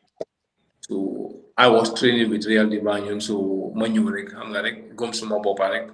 I played and I made a very crucial save. Better save Bubunum. Bohamne, how much about the fan on them like Masalis very last. I didn't see the ball because the defenders were in front of me. The guy just ball begin at them corner. Bobo was the last 5 minutes. Might be there, you qualify. No link qualify.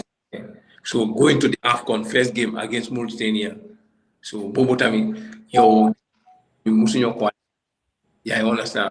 First game in major tournament. When you want to so be Bobo not even taking don't they Benedict Bobo they okay. I'm gonna like take a ball okay, nga enu deka nga enu dafa note hanga deka ball I remember at the time, bala ñu dem AFCON man Tom nga suma waay la woon bala ñu dulo waaye so I remember, we used to ask him a lot of questions come, he's very, very protective of his players. Yeah, like players you select dafa justify play nga yaa ngi am team amuloo team dina la jël and that AFCON was a turning point in 2021 Cameroon. At the end of the day, even though he once told me, I remember I'm on the bench with my mom, okay, you people are only seeing the football inside. But players like Modou Jobe, Toldo, Ibrahima Sona, and some senior players from Modou Jobe, these are the team you have players, whether they play or not, they are happy. Whether they play or not, they are always guiding the kids. So, the benchmark of your 2021 success was the unity in the team and also the senior players guiding the young players. Was it really correct? no, mom, okay. Mom, I'm not football is not football. Mandama phone. Linga flexibility is very, very important. So, okay, man, I was not saying that, okay, I was so important in the team. Why? Okay, my teammates, they have shown that, they have seen that, the coach also have seen that. Okay, in football in general, I play, I didn't play, I'm not playing, I give support. Because I'm a hamne. So you win, then you want the team will win. Then you want the Gambia you win. Yeah, you understand. So man lolu lagum. Man lolu moma dimbale. So then dan support. Man dama dan support sumam doyi. Doyi ñu okay, couple rek baax. Dama la wax ne couple baax na. Man I give support. So nekul di play suma position sa dama la support. Yeah, damala support, damala your courage. I move you. I mean, Nyom Pamodu was also like that. Nyom Sona, Omar Koli, all of them, they were supporting. Your relationship with Babukar, right? Even though you're not negative play better plus, it was very, very cordial. Babu mom suma waila mom okay. Lamoko dama ko dee support daf ma dee déglu xam nga dama dee wax ak moom bu baax baabu dafa nekk koo xam ne ba léegi dañ dee wax ba léegi ba gannaaw ëllëg dañ dee wax so xam nit ñi mën a waxtaan si lu bari out of football so he is very very important man da nga ne after the AFCON in Cameroon dama bëggoon a bàyyi so waaye baabu si boppam mu ne ma noonu soo bàyyi now it's not the right time for me maa ngi doog a ñëw si système bi nii so maa ngi start di play nii so génnee fii rek dama ñàkk a support you have been like a brother to me dama dee support moom wax na ma sax moom famille bi di appreciate me because moom tamit dafa wax loolu tamit famille bi so kii daf ma dee support kii du dee am any grudge on me no dama fi ñëw man dama ko dee wax gars yi ne okay I'm not here to compete with anybody. No, I'm not here to compete with anybody. I just want to help them. I just want them to move. Because, man, Tom, yeneen games yi Tom su ma bëggee play dama ko dee wax ne no plan fii wallahi dama ko dee wax no bàyyil baabu mu play you understand so nekkuma foofu noonu okay I have been like okay my selfish no I was there to guide them. One lane it's normal. I have been there before them, so I have the experience. More than them. That's what they need. It was advice from me. You understand? So honestly, that's right. Dama Santa Yala Kuba. Okay, people in Yom Sumo Hitami did the group. Nga nekk mag class tamit boy respect la ok dama bari caaxaan nag everybody xam nga man dama foni man gars yi di neewa dama foni so dama dee neexal place bi tamit léegi nga xumbal bagage yi gars yi naan waaw so mooy loolu interesting so bés xam naa ne ñu ngi desee 9 minutes or so man lu ma bëgg a laaj because time boobu noonu yaa ngi doon wala network bi clear noonu yaa ngi woon si dressing room bi because xam nga bi dressing room bi yow yaa nekkoon leader bi si AFCON bi waaye boo doon start yaa ngi nekkoon xale yaa ngi nekkoon ñoom Jato yaa ngi nekkoon ñoom Ibou Sila ñoom Sefo ñoom Idrissa atmosphere bi time boobu naka la meloon xam naa time boobu yow doo wax yow da ngaa toog rek nga nekk sa side nga sëga waaye comme di nga observe environment bi naka la daan mel in terms of motivation bi ak yooyu noonu time boobu noonu time boobu bu mën a nag de waaye ok it's different time boobu noonu nga ne ok ku nekk danga ko dee mën a jàpp sa side yaa ngi mën a on so ku nekk danga ko dee mën a jàpp sa side moo ko di moolu ku nekk danga ko dee jàpp sa side so ku nekk you don't want to talk only ok dañ jee caaxaan ok danga caaxaan koo xam ne ok yow kooku nga xam waaye nekkul ne you can play with anybody amul foofu noonu time boobu noonu but it's different now people you chat with everybody you laugh with everybody and you share your experience with everybody but before it was nice because time boobu soo xoolee national team mag yi ñoo fa gën a nekk but now recently time boobu noonu you can't see a player for 18 years or 20 years in the national team very rare on Buma Fanek. Yeah, I understand. But now you see 17 years, 18 years, 19 years, 20 years in the national team. So eight different bobu noonu. Nga fekk ñoo xam ne okay they are 27, 28. Ñi ñoo mel together. Ak nga teg ay xale ñoo xam ne okay am nañ 19, 20. Du nekk benn. Atmosphere du nekk benn. It's not possible.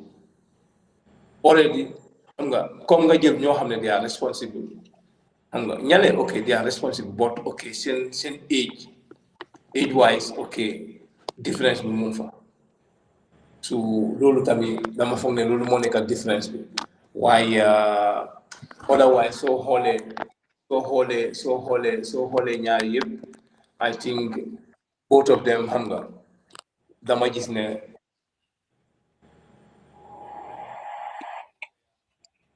even before, okay, dañ naan dama feature, koto yi naan Toldo da ngaa feature.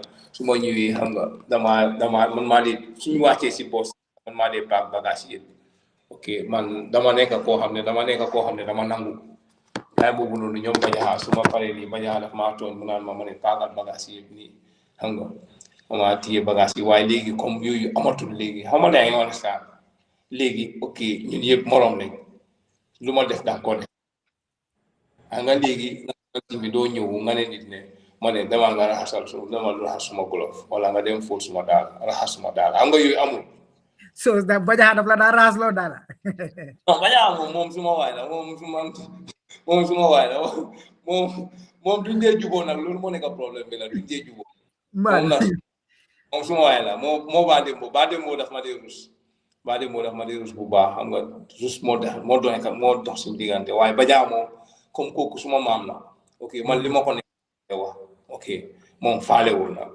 moom ok moom tamit bay faal la so bajaa moom faalewul so ñooñu bajaa rek laa fa ñeme ña tooñ si national team bi bajaa rek laa ñeme ñu ma keneen ñoom ok ñu fa nekk ñoom Matthew Gomez dama ko dee ruus Sirif Samba dama ko dee ruus Sirif Samba ñoo dee fanaan benn néeg c'est daal xam nga ban time lañ dee wax waaw ma ne ko bro asalaamaaleykum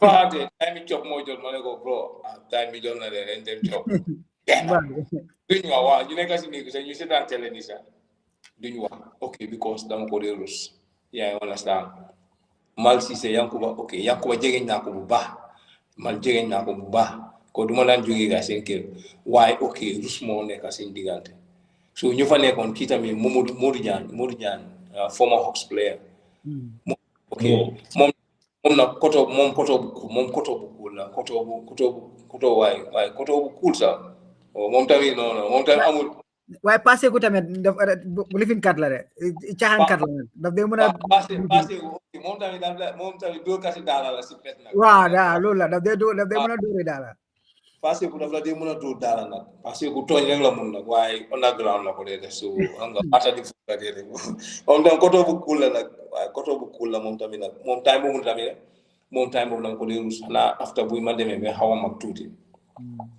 commencé di waxtaan moom tamit dañ mën a waxtaan ba léegi sax moom tamit xam nga koto am na ñoo xam ne dañ ma dee si ñoo xam ne dañ ma dee mën a advice xam nga so dañ dee mën a chat xam nga daf ma dee mën a advice trial rek xam nga everything fine xam nga this thing is very good nga nekk mag understand nga gis sa ay raka ok ñu they are moving xam nga ngay jël sa téléphone you talk with them advise them to be honest loolu rek dafa neex si xool xam nga gis koo xam ne moo la mag ba pare moo la jiitu si game he is no more playing he retired from football they take their time to talk to you advise you ba dembo tamit daf ma daan advice bu baax baja George Lover moom tamit ok George miin naa ko moom xaw naa ko miin bu baax yaa sa kii tamit naka la tudda idi time bu leen daan wax bu baax sax daal wax bu baax after bu ma lusee contact am si lañ you learn from the best man George Lover Bajaha Badembo you know one of the best goalkeepers yu ñu am man moo tax nga garaaw no you know it's always okay like being a child then you grow up in a place where players, all of them, they are like big legends. They are great players. By force, okay, dinga jël kenn wala dinga learn something from one or two people. Even you can't learn from everybody, but you can learn from 2-3 people. So man advantage boobu am naa ko bu baax and bu ma nekkoon si groupe boobu noonu they like me so much. Bëgguñ kenn bëggul dara yaa ngi so ñu ngi Republic waaye yow léegi yow play nga almost 20 years in national team bi yow mun nga ñu nemal 5 players yoo xamante ne yow soo leen gisee si line up bi yow da nga am ne yow sa bopp da nga am ne game bi dinañ si am dara 5 players yoo xamante ne yow respectfully ñoo player yëpp star lañ waaye am na ñoo xamante ne soo leen gisee si line up da nga am ne tey moom dinañ am dara xanaa yàlla ñëw de waaye dinañ am dara No, apa okay. Comme si ama dama play ak ñetti catégorie yu noonu yëpp. So matawut. waaye dangaa ne okay finally ñu ma groupe bu ma plan ñu qualify si AFCON bi. Okay, ñooñu laa gën a mun a wax mu baax because yeah. We made a big impact in Gambian football. Yóbbu Gambian football in another level. Suñ daan play wax dëgg nag example after our first game against Angola, Hassan Cisse was not playing. When we reached in Gambia, a day before the match, then the federation received an email from CAF informing us that Hassan will not play the match against DRC Congo. And Tom was so stressful. So Mune guy will qualify. So playing mind games. So I'm not. That's time. Dina jahle okay. Well, I'm ko xamne okay. Nga am ko xamne player bo xamne yow seen so demé play nga xamne dafa tanga rek so amé ben dafa jam. So yow bobu la nga dé ci man le ki méti ah. Boy luñ méti boy dañu bala ñu léegi suma roommate léegi le timbala de bokal mu ma boy intem Hassan dafa score Madu. ku nekk okay xam nga am you teammate like that. Don't let the fast go. It will happen. You dem play na okay Hassan mo fa nekk nañ ko jox rek dafa score. So dañoo play xam nga yaa ngi seetaan comme Haaland Hassan mun naa nekk gis nga Haaland foo ko seetaan mun naa nekk si field bi 10 minutes 5 minutes doo gis ball. Waaye seetaan mee ko benn xef rek mu defal la waaw ko jàpp. So loolu Hassan okay he was so important xam nga si team bi ak sa waa ji xam nga maestro midfield sa waa ji Hassan doo legal kii Solmar and Hamza yeah. Qualify they were so very important. They were so they were very important in that qualification. Hassan Hamza Modou Baro. Yeah, laka. No, Modou Baro. Okay, Modou Baro. Wow. Modou Sekaba. He was very, very important in the qualification. Dimbale team. Musa step up lately. Okay, since starting he was not okay. Why? See, middle of the qualification. Musa Kona, the most important qualification. Yeah, I understand. So he was a very, very important player for the team, making that history for the first time. It was amazing. Also, Kitami Omar time was not in play. Omar Sumisi game. Omar Dumade Nyans. Okay, man is supposed to be man. Omar Moma gena jege si defender ak Timba. They were okay. These two players, and I saw John Thompson. So me say Ken Tom Munna Febas. Ken so me say okay. Okay, this partnership is not been like just national. We play together in Real Banjo. Okay, Timbak saya Omar. Play together in Real Banjo. We all play together. So do neka nekune relationship bo xamne dafa nekal. So partnership dafa len no yobu to level. Guy played in the national team for many years. But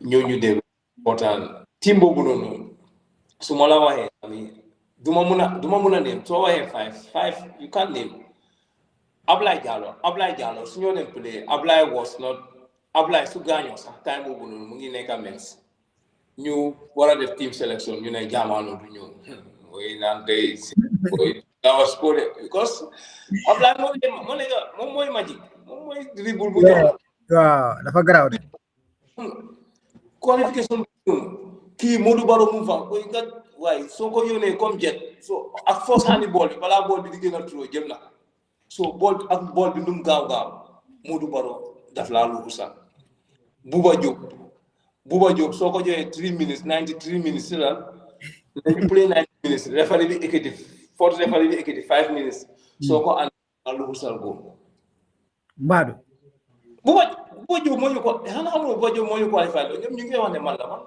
Buba Diop moo ñu qualifié loolu de all the crucial game goals yëpp moo ko score waaw dafa jógee second half rek di score I remember even DR Congo fii sa 2-2 bi Congo tuuti mooy dafa ñëw rek jàngaay Buba Diop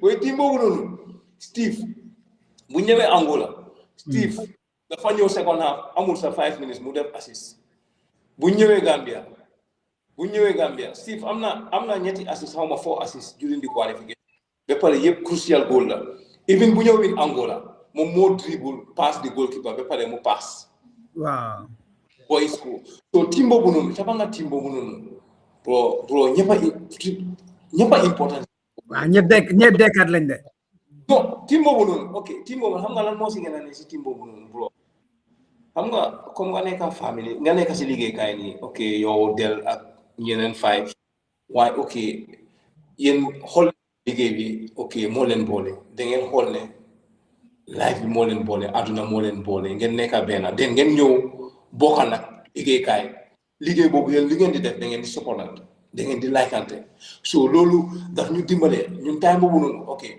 we criticize each other ok yow yaa del yéen a dee fanaan benn néeg yaa ngi sa man dama dee muuf ak yéen booy soo pléwul booy wala nga sànni temps su ñëwee booy dañoo toog nii si grand place yi si nekkee kam ne dañ mën a toog nii dañ toog benn place nag di xam nga waxtaan si pour side bi ah booy del yow tamit booy loolu booy da nga war a def nii booy dañoo dóorante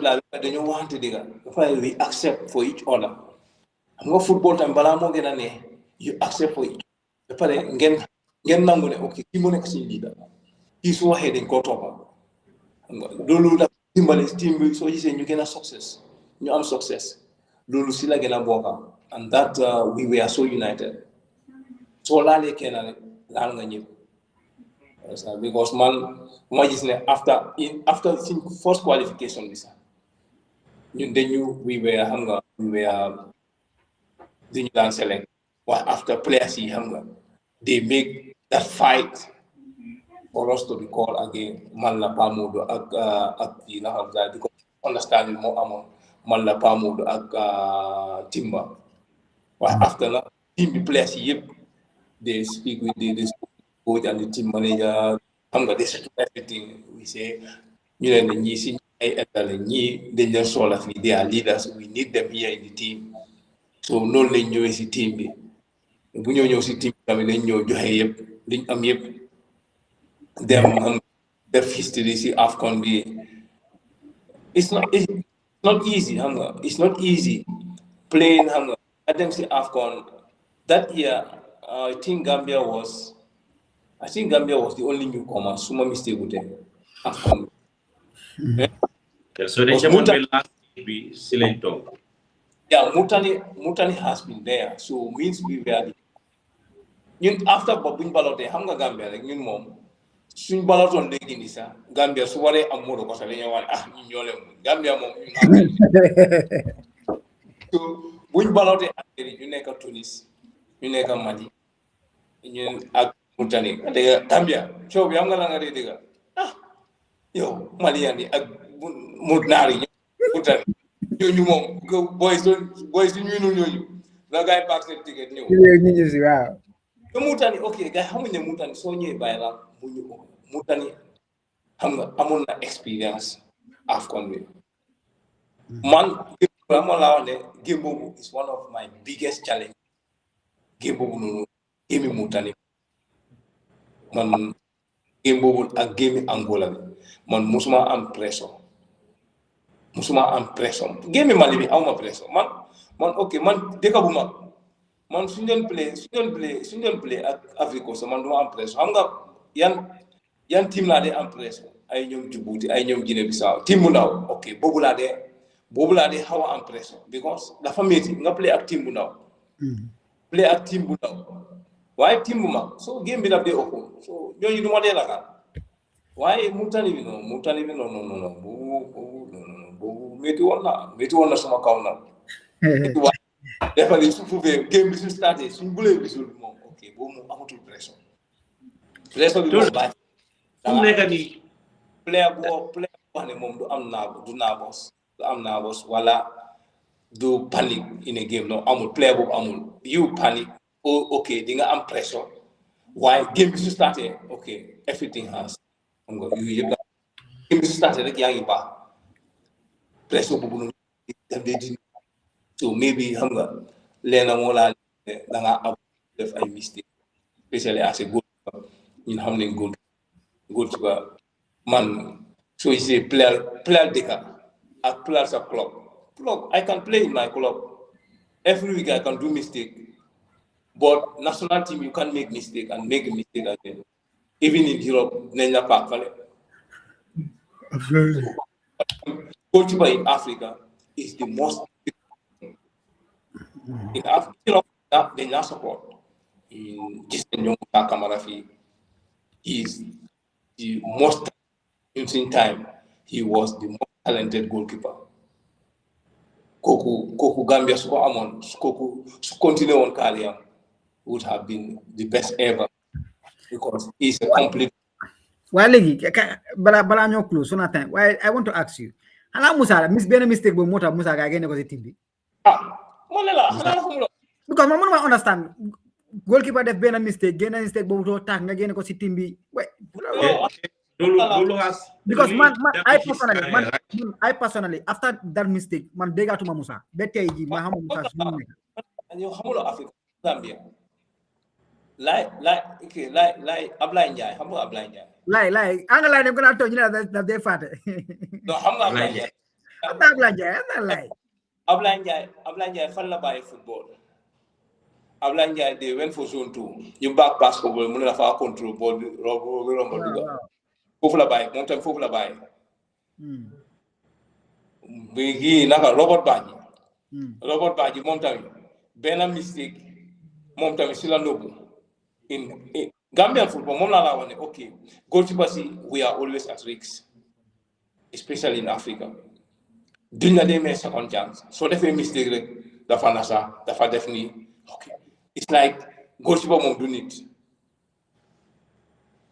Pape Seydou bu ma la doon wax moo nekkoon ñaatali Pape Seydou booy goalkeeper bi moo doon toog si bench bi yaa ngi understand benn match ngay dem Burkina Faso Sénégal was leading Sénégal dafa war a win loolu Sénégal was leading 2-1 last minute kii mu gaañu Hadim Gaye mu gaañu ñu andi Pape Seydou Gaye am Burkina Faso am free kick si boori corner flag bi mu ngi doon sàccale waa ji spin ko xaw ma kii xaw ma left foot bi naka la tuddaati sax trop wala la xaw ma naka la tuddaati sax ban dëkk noonu Burkina Faso seen number 10 bi left foot bi ok dama di fàtte moo jël boori corner flag bi mus ko Pape Seydou c'est là foofu la ko Aliou Cissé expérience si national team bu dafa network dafa la fi noonu tuuti rek moo bu waa nga ne ban kii Burkina Faso seen number 10 bi left foot bi is it Traoré yaa foog naa dafa jël free kick bi si boori corner flag bi la teg free kick mus ko last minute c'est daal si boobu noonu Pape Seydou c'est daal national team c'est daal duñ ko dee oo sax si non 100 people sax duñ ko oo moom c'est daal moom système bi loolu la dilité système Africa moo tax being a goalkeeper in anywhere is risk goalkeeper moom ok ñun waru ñoo def ok understand but goalkeepers if you do mistake otherwise but ñun suñu life is always in danger especially in Africa nga xam ne sax dangaa dem play nga def mistake ñu dem Gambia sax ne na Gambia li ñu def loolu Gambia yi moom saagante lañ ñu ñun saagante So Angle Wajal, Toldo, I know you're a legendary figure, you are an inspirational figure, but the interesting part is, I mean, your goalkeeper Ngabenga retire, so don't tamit, Gil's a footstep. How do you convince him to play? Or is it a choice or hanga? At some point this one dangadan what you do this alone. am nga in life nit ki moom sax wala sa brother ak lu mën a nekk you don't choose for them yow bàyyil gars yi ñu choose suñu bëggee nekk box nga support them in that box suñu bëggee nekk tennis support them on that so moom loolu la bëgg a nekk as a goalkeeper so ma ne xaaral di laa ko support foofu loolu because moom foog nga fekki gars yi ñoom seen bëgg a Yeah. moom loolu la bëgg a den ma fekk ko foofu noonu so and mom okay he loved the game bëgg na game bi trop moom son dama dee mun a jotee ak moom sa naaj bu tànga sa dafa añ rek mu ne dafa daw si ma ne ko naaj bu tànga bi ni ngeen nelaw boobu time bii bi ma bëggee wax sax dañ ma naan du yow waaye bro ma fu ne si affaire si boy si yow la ko gisoon de bro waaye loolu lañ ma dee wax ñu naan ma yow nga xam ne tànki neen nga daan def ak sol ñamba nga génn ay xale léegi dañoo sol xam nga dañoo sol dara bu baax dem génn so mooy loolu de wala moom mooy loolu waaw moom nag ok yal na ko yàlla dimbale daal because ni ma wax rek bugga na génn bi am na da talent bi waaw so loolu moom la des how important is it for him si stage bu mu nekk ne because I know you don't want to put pressure on him fu mu nekk da nga ko fekki foofu noonu bëgg koo dimbale yow boo doon play boo doon living comme moom age bu mu nekkoon yow you don't have those type of guidelines yow da nga doon play strike wala nga play goalkeeper di la matu waaye léegi yow play nga at the highest standard represent nga réew mi am nga experience liggéey nga ak yu bari like what do you do to help him pour mu improve game am bi day by day year by year non comme li nga wax ñun amutoon ñun xamuñ loolu sax ñun taay boobu loolu da ngaa xam ne da ngaa am match sax nga ñëw nga jógee train sax nga ñëw ñu yónni la nga dem bundu bool nga jënd saaku maalo indi ko sa bopp bi nga ñëw sumaay wàcce ko nga war a dem play nga pare añ dem training dem play so léegi loolu amatul so ndoy ok everything is easy for them nit ki loo bëgg a léegi nii ok dafa yow yaa ngi woon a saa comme ni ma wax rek man ok li ma mun rek pour support ko la su ma Gambia on holiday ma train ak moom lim ak ma gis moom tamit ok moom weakness am ma dimbale ko si loolu fekk ko foofu noonu pare dimbale ko parce que goalkeeper xam nga seet goalkeeper di nga xam ok am so nga liggéey si weakness am dama dee mën a wax moom ok he's open to nga waxtaan moom bu baax ko dee mën a advice defal li work on this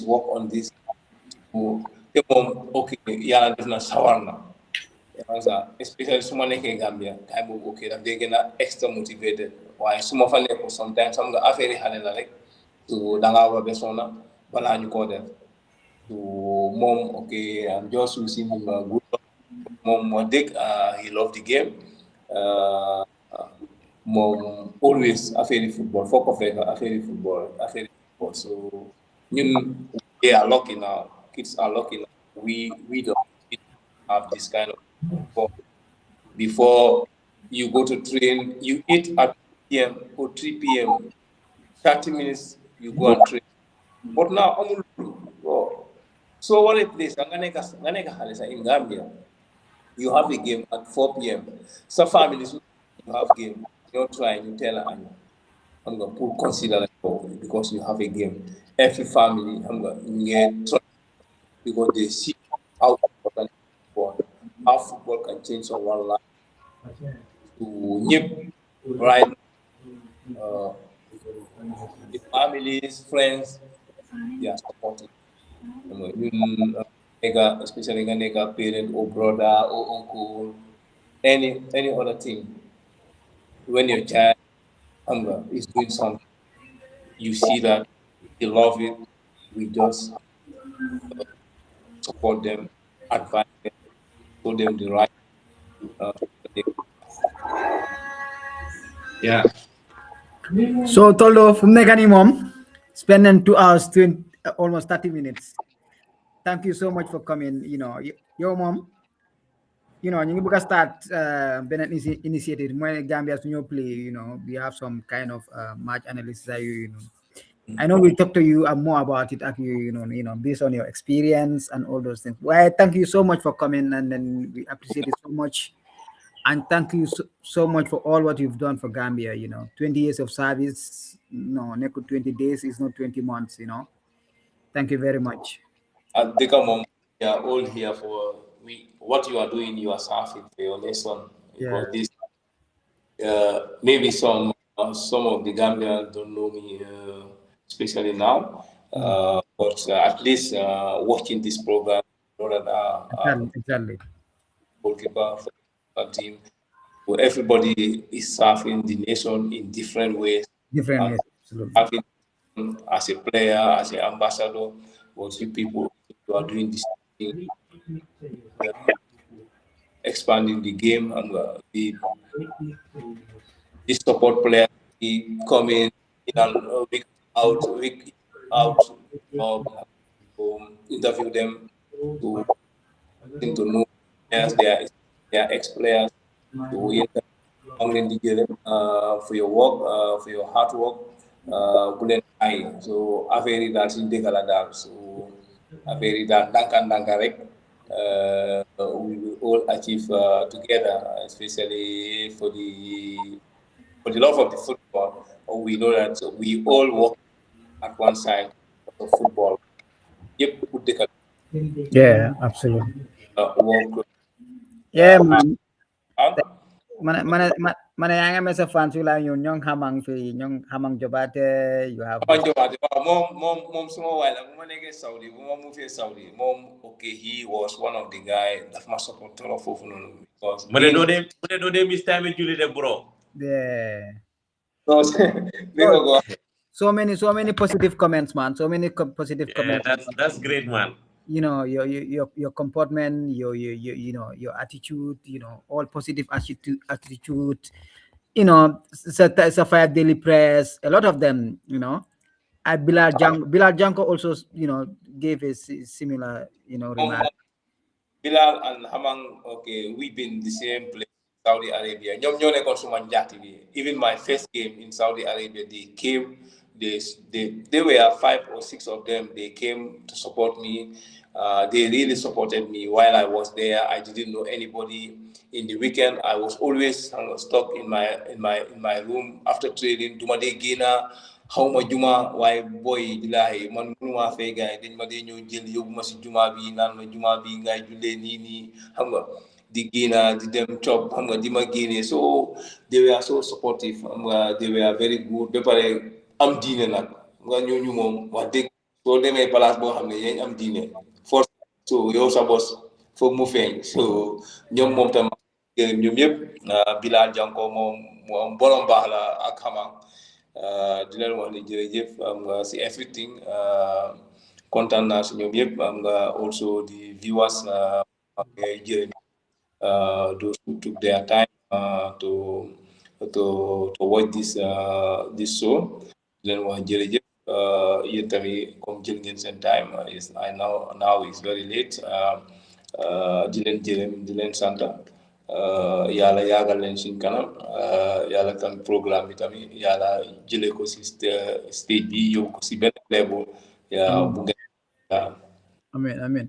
But thanks, man. Appreciate it, man. welcome sir Yeah, Okay, viewers, thank you until we come your way.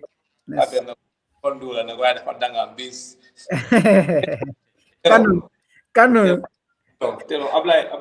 Tero semua kono la de. Tay mo no football lak la xam na kono tero. Ay Gambia ñu xam football gis nga ñu mën football dañ dee bàyyi. Wow, tero semua kono sa ma la nam campagne nak tay mo na dem school noonu. Hay suma do school rek sa ma dem campagne. I personally play with him. He play with. Okay. Bala. So time time boobu noonu non Ablaye continué woon si football xam nga rek football daal. Demoon na ba play sports ak yéen waaye booy stala boy tero stala boy waaye moo tax koto bu nangam la duy nangu nag tero bañkat la de. real bañkat la boy. bañkat la di daay. waaw nga nuyul ma ko boy. Okay, no go dig. Thanks, huh? All right, man. Okay, thanks. All right.